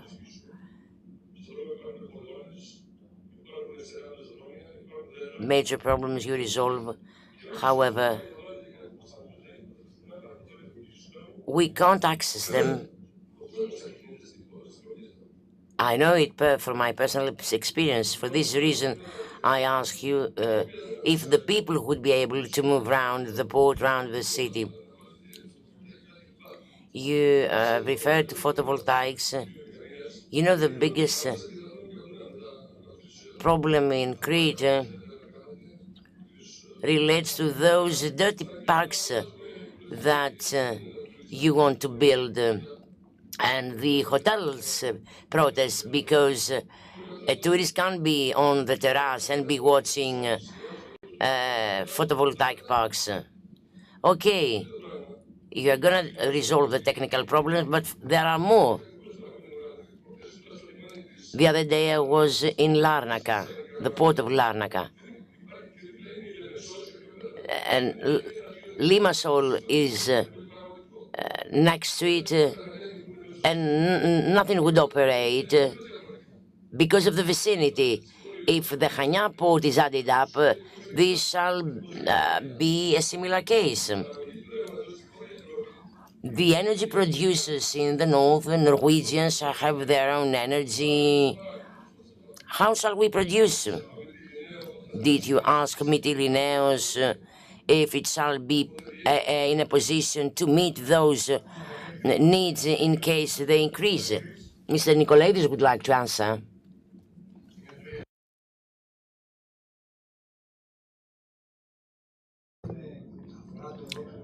Well, the question of accessibility should rather be answered by Mr. Karapidakis. Anyway, the fact of excessive demand is good news, very good news for those producing energy, because there should be someone there prepared to get it and pay for it. Of course, there are challenges. However, the operator shall be able to resolve it. The great business is to have this transition, decarbonization on the one hand for the environment, on the other hand, we're speaking about green business. Mr. Papadakis, would you like to answer? There are issues, therefore, concerning the port of the Heraklion. As for the design and the accessibility, well, everything was taken into account, and we are very sensitive concerning people with the impairments. As for the demand, we are already discussing self-production, and we are been traveling through Europe, and there are photovoltaic parks in ports next to roads, and nobody protests there. Why should we protest here?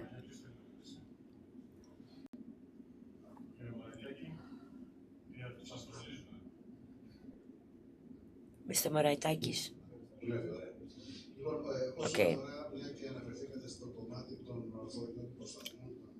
Concerning the portable units, those won't be located there where we have pedestrians crossing.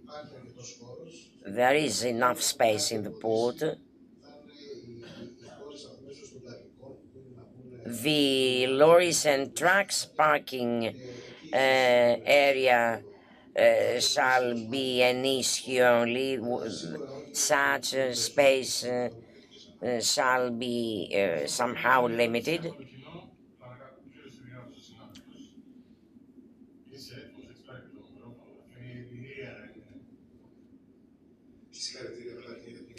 Congratulations on the organization of the event. Well, there's something unclear. Mr. Papadakis, this is for you. It is okay to have a vision, to be dreaming about the future. And I've heard so many interesting things. I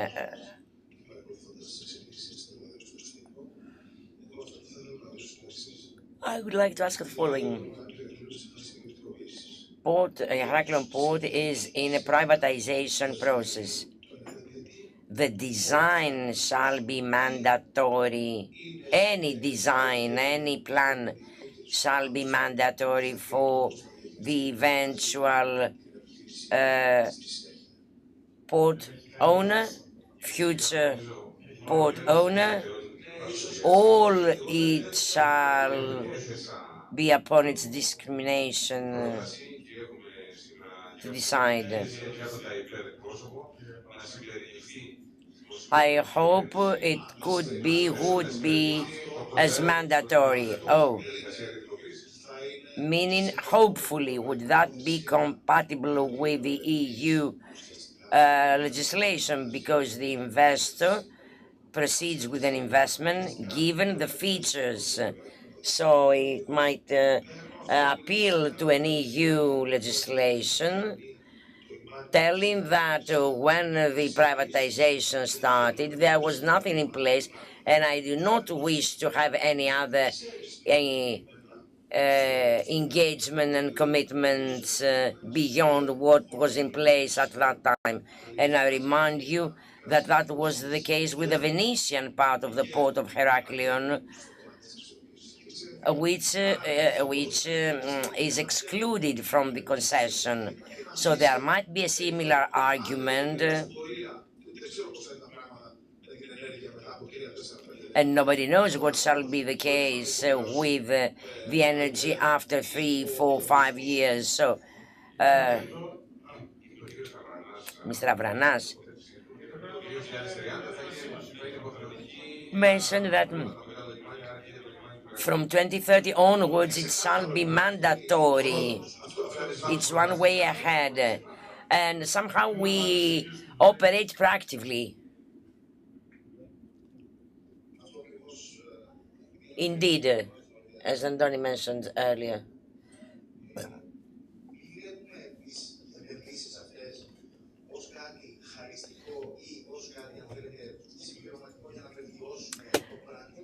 We are not trying to improve the branding of the port. It shall be mandatory soon. Of course, the businessmen may be committed for the minimum of engagements. However, an investment doesn't invest some money for some years and then there he goes. She does so for taking into account a longer time span of ports fall under specific standards and requirements, and the investors need to adapt accordingly because large customers would require a level of sustainability. The maturity of the organization to move forward with the study, prepare the funding, accessibility to green facilities for the construction of their project is there. EBRD, with just an example, is already there. Unless there's a green investment, nobody shall invest in ports or elsewhere. This is something which is coming, and Heraklion can be a model and an example. The chain value of ports must be similarly adjusted. All other ports must be there to provide similar services. This is our concern, and we are in the past in terms of corporate social responsibility or to improve their profile, wanted to have something different. However, now everything becomes mandatory. Mr. Avranas, this mandatory, can you explain it to us for the people to understand? Because you saw the question if the new proprietor wanted that in the European framework we have directives and regulations. The regulations are mandatory for member states. From the 1st January 2030, the Port of Heraklion, which is one of the main 5 ports in Greece, should have this investment. It was clear in my presentation, probably it was not heard. Well, the more we discuss, the better we understand the criteria set by the regulation. The port of Heraklion meets all these criteria, like Piraeus, Thessaloniki, etc. The ports that won't abide by the law will have sanctions. Yes, of course. So it will be the market of the ports that will make the investors to proceed with green investments. That's it. Of course, Manolis has already mentioned that I cannot say more from my capacity here in. Well, talking financially, Mr. Koutoulakis talked about a single product, but the single product is what will make the product for the ship owner sustainable. Well, I think that they will amortize the investment by the institutional framework and changes. We refer to 2030, but this is a milestone by 2050. EU hopes to be the first zero emissions continent, so shipping is included. Port city well, in Europe, we have port cities, so the emissions must decrease. Under this umbrella, there is not just a typical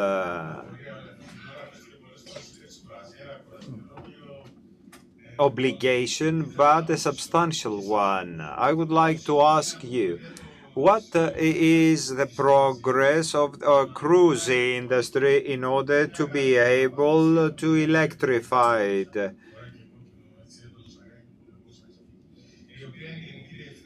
Mrs. Karayani. Thank you, Mr. Tsamopoulos. Good afternoon, everyone.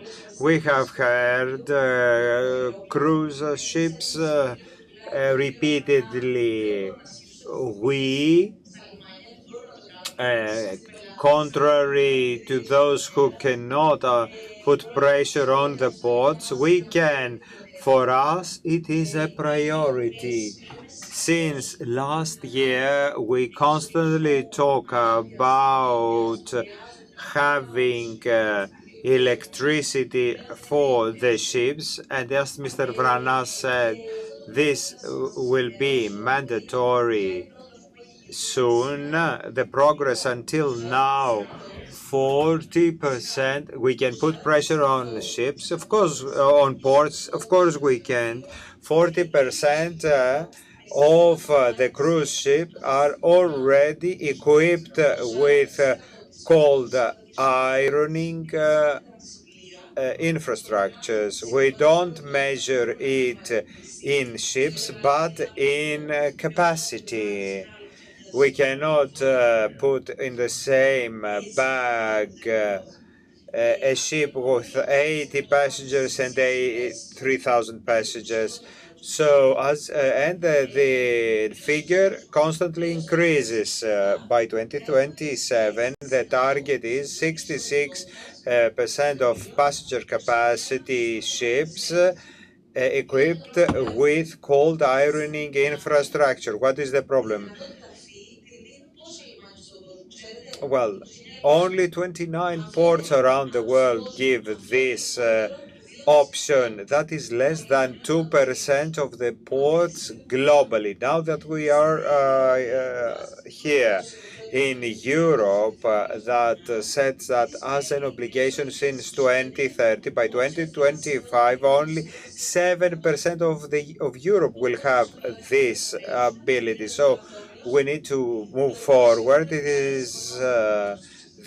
is difficult. None of us is alone, nonetheless. Neither the cruise companies can achieve the decarbonization of the industry. Neither the countries can do it alone. All of us should cooperate.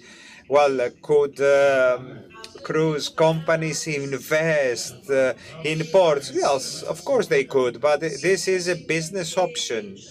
And they are interested in such initiatives as the one in Heraklion. And I would like to congratulate Mr. Papadakis on behalf of Oli for the initiative. It is the only port in the country looking forward. Congratulations, the companies. Cruise companies are very positive with that and would like to encourage the government to do the same with the rest of the ports in Greece. Something about cruises. In many international congresses that I participate, we have heard from cruise companies as a comment that in the near future they will prefer ports with EOPS with OPS installations. So we cannot have only one port, but we need to have a few. So we encourage all ports to have OPS infrastructure. So Piraeus, Thessaloniki, how come they don't have? They should have come first because of the size and the number of arrivals. Well, Galanis is my name, Galanis Adonis. I'm civil engineer.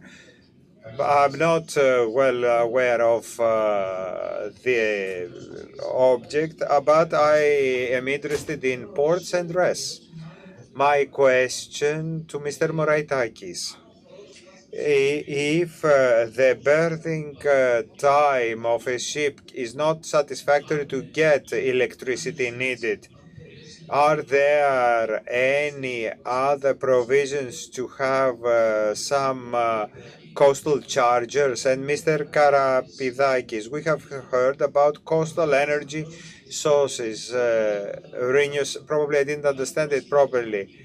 Is there a provision for wave energy, and how can that be exploited in a port, which is very more simple? Thank you, thank you. Clarification. What do you mean about coastal chargers? What do you mean by that? You showed us this auxiliary infrastructure. Well, if berthing is short, can it get energy in another way? This is another part. You talk about charging.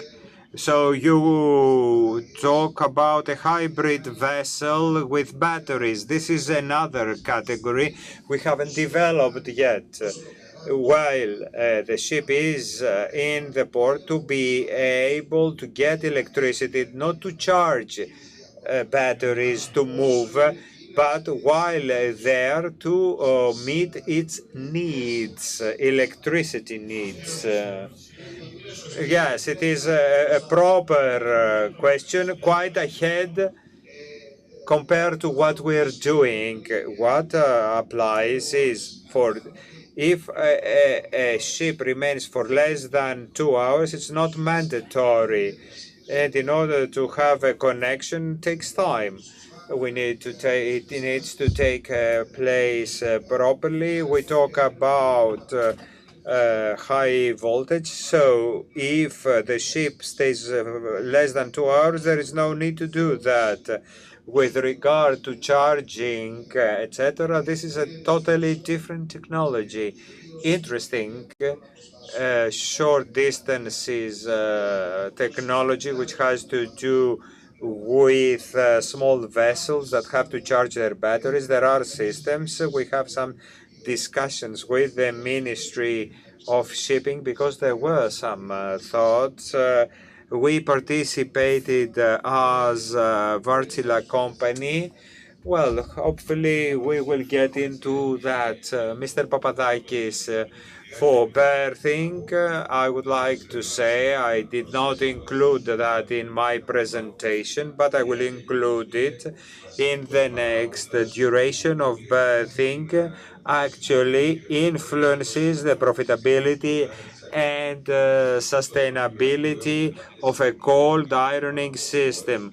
Well, in the Port of Heraklion, we have the rope axes that remain there for more than 5 hours, and cruise ships also remain in ports. We love SEF programs, and the second project we gained with Rogan is to study the wave energy into electricity from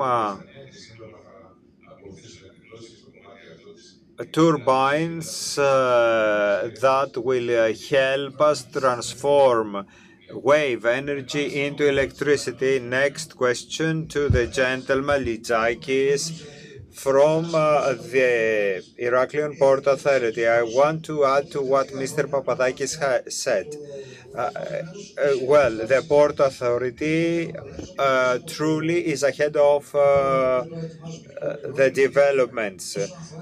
With regard to LNG, we have ready study for tendering because LNG is the next phase with regard to fuel. I follow the developments and seeing what Europe does in the past, in the next years, or is doing right now. We see that LNG is something that is going to be used in the future. So we stand out because of that. And we have already cooperated with Rogan concerning wave energy. And Mr. Papadakis has already said that we have wind turbine in bridge. We saw some wind turbines, for example, in adverts, in το αυτοκίνητα της εταιρείας Grimaldi. Δηλαδή αυτά τα οποία οραματιζόμαστε τα βλέπουμε. Verb, we saw some wind parks close by. We see all these things and we submit our proposals and we are ahead of the developments. We are visionaries and what makes Heraklion stand out is that we are visionaries. Any other questions? The gentleman? Το όνομά σας, παρακαλώ. Γιώργος, καλησπέρα. Yorgos. Well,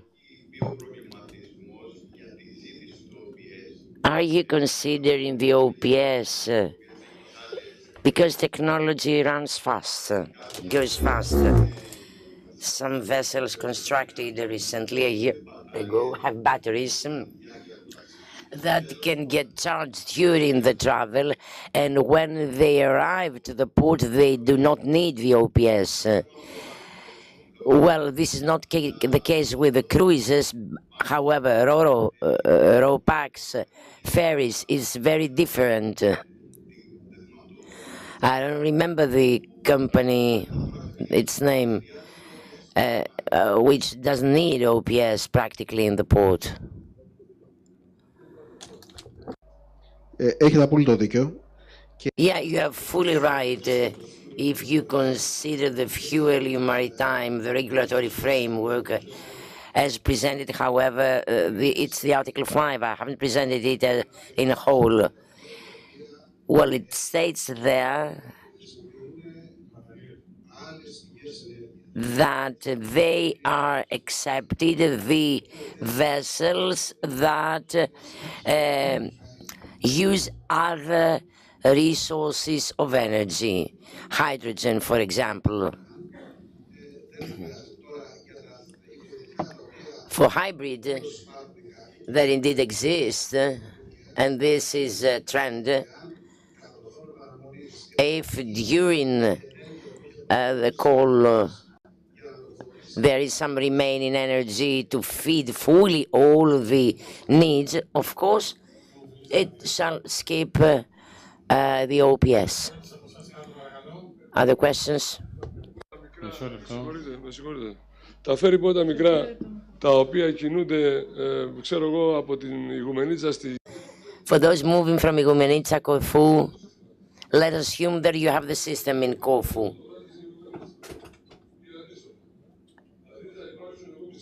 What I mean, there shall be the caves of small vessel, Piraeus, they won't be staying in Piraeus. They would prefer to stay in Aegina. This is totally different compared to Crete. Και εγώ πιστεύω ότι εκεί θα κινηθούν πάρα πολλοί έννοιες των υβριδικών. So hybrids might be the option until hydrogen shall bring a revolution and will resolve the problem. As the lady mentioned earlier, I don't know whether I would accept all of those adjustments and changes just to have a boat with hydrogen or hybrid. Θέλω να κάνω μια παρέμβαση γιατί μάλλον δεν έχει γίνει κατανοητό. Well, let me explain the following. Batteries is not an energy source, neither is hydrogen. To charge battery, we need some kind of fuel, a primary source. Thus, speaking about a battery on board, it was charged by means of fuel, diesel. Hydrogen, again, we must have some kind of electrolyzing. If I use lignite to produce hydrogen, well, I do pollute, but hydrogen next, when used, does not pollute. The point is how it is constructed, how it is built. I repeat, to have it fully sustainable, hydrogen must be produced by RES. To put it clear, indeed, you are right. This is an excellent clarification. Technically speaking, what are the challenges, Ms. Dallouz? Κοιτάξτε τώρα... Αναπροβλήτα, γιατί μας δείξατε κάτι προβλήτες εδώ, κόκκινες, νυχτές, όλα αυτά. Λοιπόν, Mr. Ballouz. Όλο αυτό που συζητάμε, το δίκτυο. The grid, which can bear specific voltage, we need to distribute it in the best, most flexible way, taking into account different parameters, ecological, financials, and other criteria. And again, the cruisers, all the more bigger cruisers berth in the port with higher needs and demands. So we need to build something for today, for the immediate future, and taking into account long-term impacts as well. We'll activate number 4, 5 berth positions. We'll energize put in place the 16 megawatt. For the alternative resources, research is still on. We haven't got just a single alternative fuel which might prevail in the future. For this reason, we put forward various scenarios and activities. If that becomes obsolete in the future, well, then several more might get to this point. Κύριε Αβρανά, τώρα αυτό που λένε με τα εναλλακτικά καύσιμα. Mr. Avranas, concerning alternative fuel, Mr. Prokopiou said once they asked us to abandon plan A and go to plan B without having plan B in place. So how will have this green transit? And I'm asking you because you are there in the decision-making place. And I grasp the opportunity of what Mr. Papadakis proposed earlier. So what are the rumors? What is it discussed in Brussels? I can safely tell you that recently there was no discussion concerning other alternative resources for energizing vessel. Only recently, on the Article 11 of the regulation, there shall be more alternative included, methanol, hydrogen. That was the proposal of the Commission, but they want to leave it open. There shall be a basket of alternative energy sources.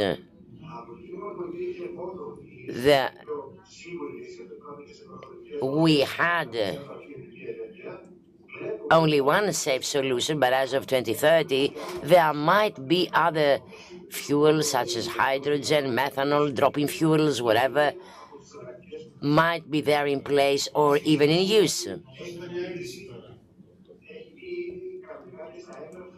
It's already on the documents. There are references on other fuels. Okay.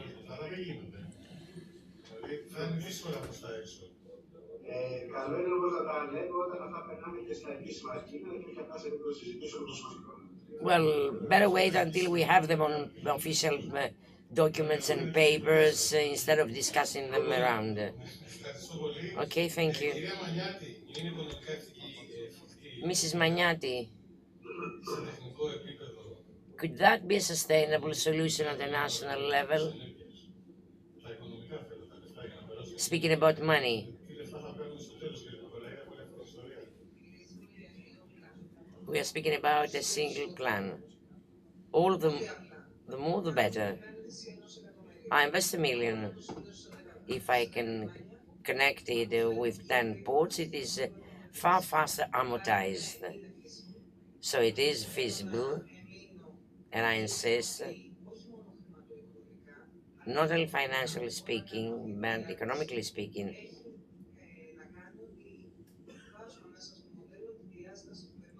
The environment parameter is embedded in the concept. We've got pollution units, and we are interested in less money taking into account the operational cost, divided on the pollution units that we're expecting every year. This is how we increase rather the performance of the system. And for this reason I say, yes, it is feasible, but we need more and more.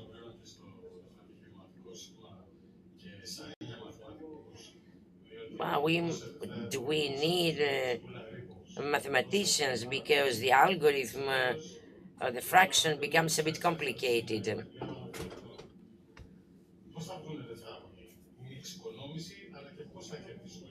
How those systems shall be profitable? By saving only? Well, my personal experience dates back 30 years in the way the institutional organs of the EU would consider the shipping sector, and the global institutions similarly. So, the shipping sector has a very high leverage. Occasionally there's something new in place. I'm in the economics. So, speaking about the environment, of course, we want it to be okay, but I do not put it in my algorithm. So, the international system considers the shipping sector as a hen which occasionally bears golden eggs, as a hen laying eggs, scrubbers, and so on and so forth. All the above help in the shuffling.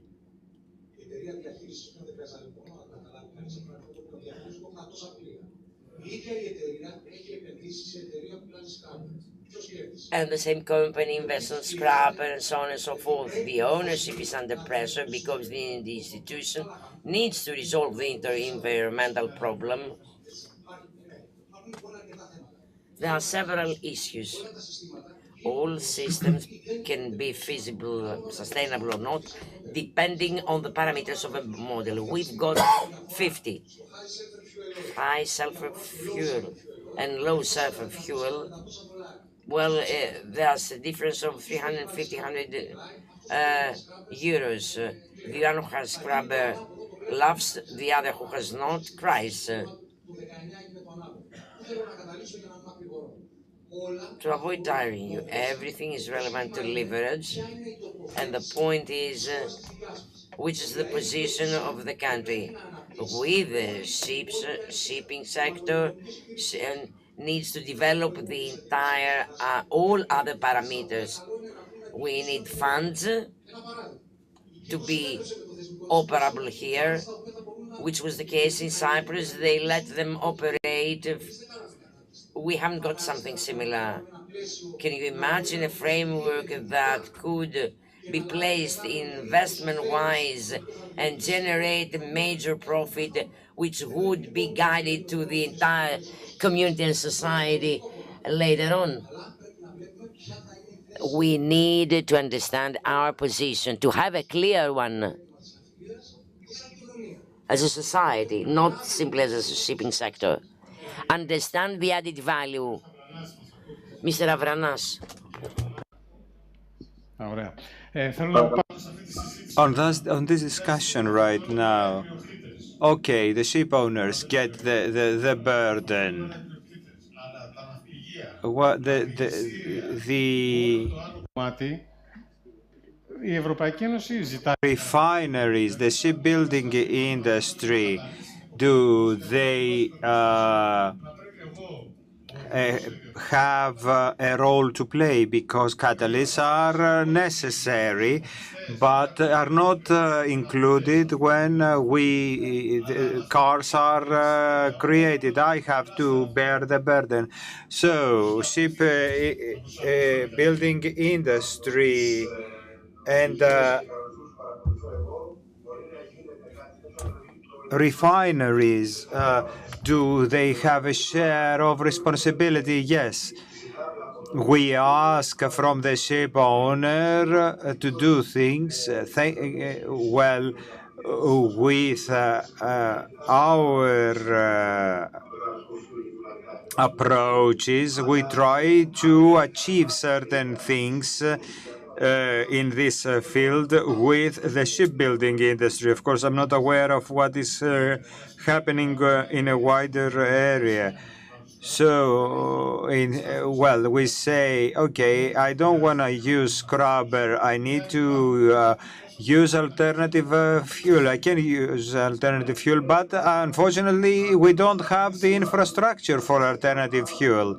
Well, at a transition, what we have been experiencing in the last 10 years has never been experienced before. So we need to move forward and stop talking about chicken and egg. We see that we will have mixtures of energy fuel to the benefit of all, but the market also should be aware in order to take advantage of the developments and adjust itself in shipping industry and the ship building industry. Things should happen very fast because the lifespan of a ship is around 30 years. If we want to have alternative energy in the ports, we need to start building ships, including this kind of infrastructure. Well, we are asking you because it is an opportunity for us. You are in Brussels, that's why we are asking. Mr. Moraitakis, I want to ask you, since 2030 is mandatory. So the shipbuilding, the ship owners, do they benefit if they include cold ironing infrastructure now? Well, it is necessary since 2030, but from 2023 we start another regulation, IMO, to decrease the CO2 emissions, CIF. Well, very popular. One way to increase CII is cold ironing, because if you decrease the total CO2 emissions, the ship owner is benefited. What is happening in the global shipping industry we follow, because we receive requests. More ships built right now either are ready to get cold iron or are cold iron ready, with some small changes in the future. They will be able to have cold ironing, methanol ready, etc. So, which means that the holes are open, and well, this is important also because it's a first step. But I think that more things are happening right now in the shipbuilding industry. So all new vessels are moving towards this direction. Mr. Sigalas. Mr. Sigalas, you've got the floor. Thank you very much. What are you going to do with cold ironing? Grimaldi Group, not because you are working there, is quite ahead in green shipping. Even in conferences 10 years ago, Emmanuel Grimaldi started talking to us about environmentally friendly policies. So, will you cooperate with the ports in cold ironing? I think that you have covered me with your questions. The Grimaldi Group is a pioneer in these topics and follows all the practices imposed, even though speakers earlier said that unfortunately the shipping companies are the recipients and they have to pay money. But Grimaldi Group and Minoan Lines, we were the first to use scrubbers in the Greek shipping industry in all our ships. Following the group and the demand, we will do our best to meet the requirements. The background of Grimaldi Group shows that we will be pioneers in whatever asked.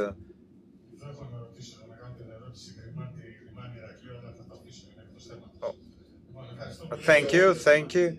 Well, we are from the groups interested in the port and Minon along.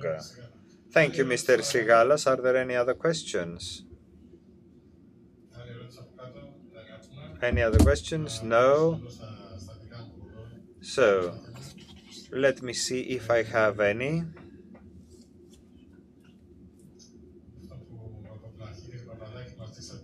Well, you have shown us the ports from the beginning, Mr. Papadakis. Do we have any developments in Greece? And what kind of developments will there be in Greece?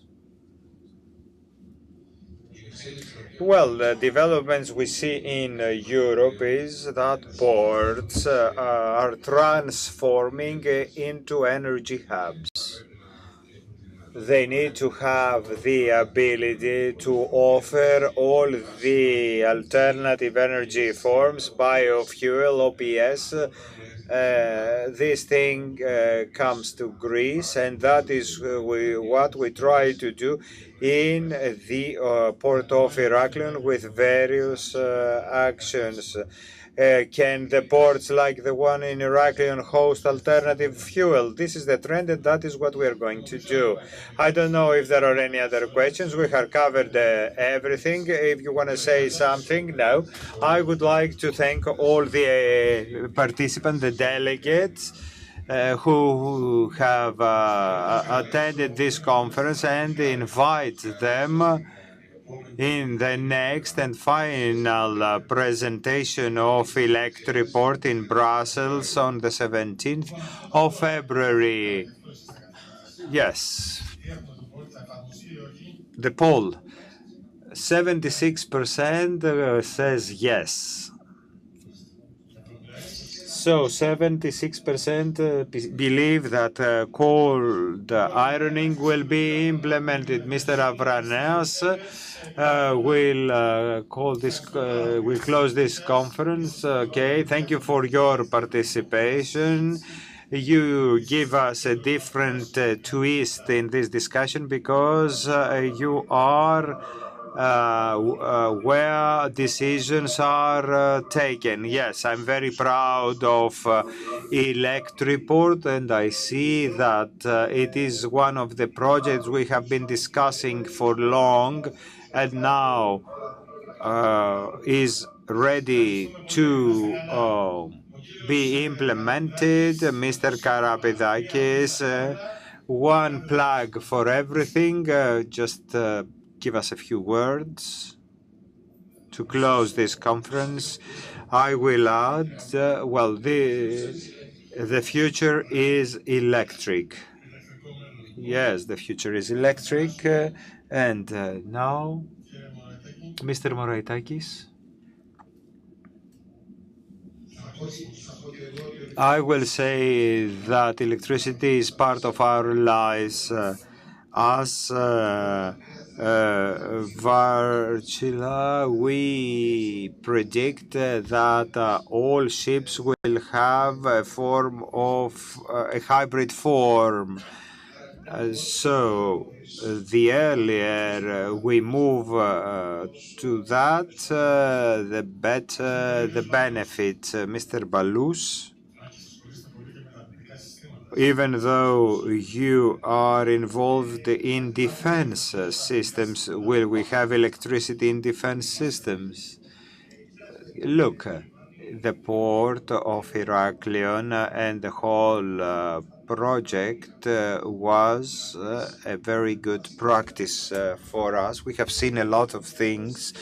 We have seen all these particularities, the challenges we analyzed, and we hope that this will be implemented and proceed with other projects. Mrs. Magnati. I will put it in a different way. The future is electric, you said.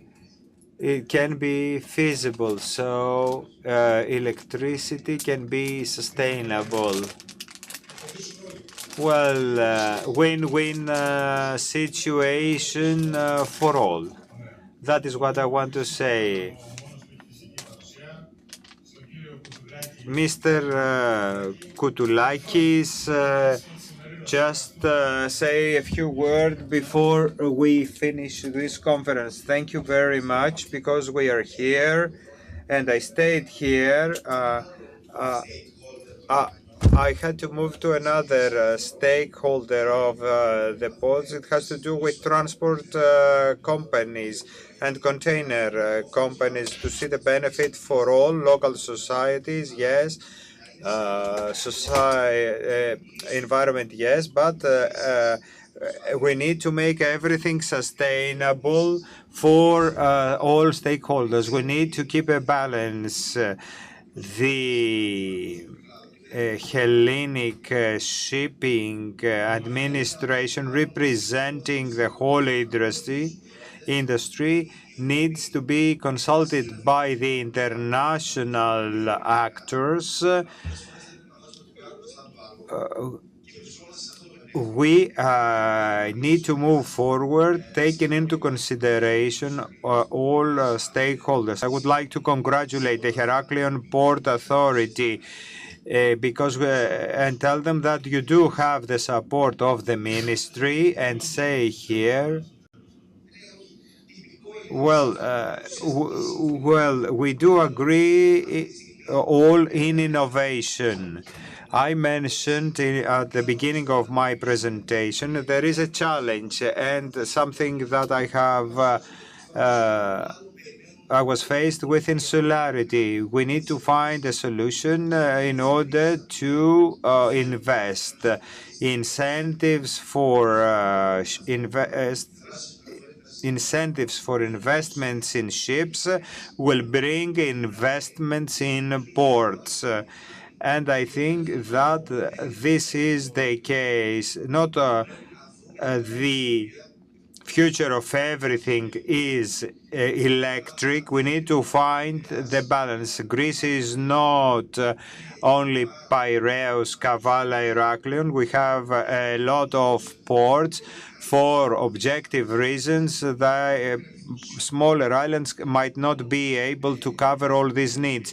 So we cannot cover all ports with electricity infrastructure, but the trend is more feasible. We need to see all transports as a whole. A lot of billions are to be invested in the years to come, and under the initiative of the Greek government and the structural funds and All other funds will actually, and the trends of the market will give us a clue of how we need to move towards what direction we need to move. And I think that shipping industry will be in the front line to pave the way for the rest. Thank you all very much.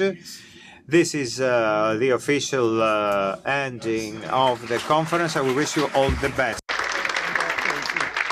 Δεν υπάρχει.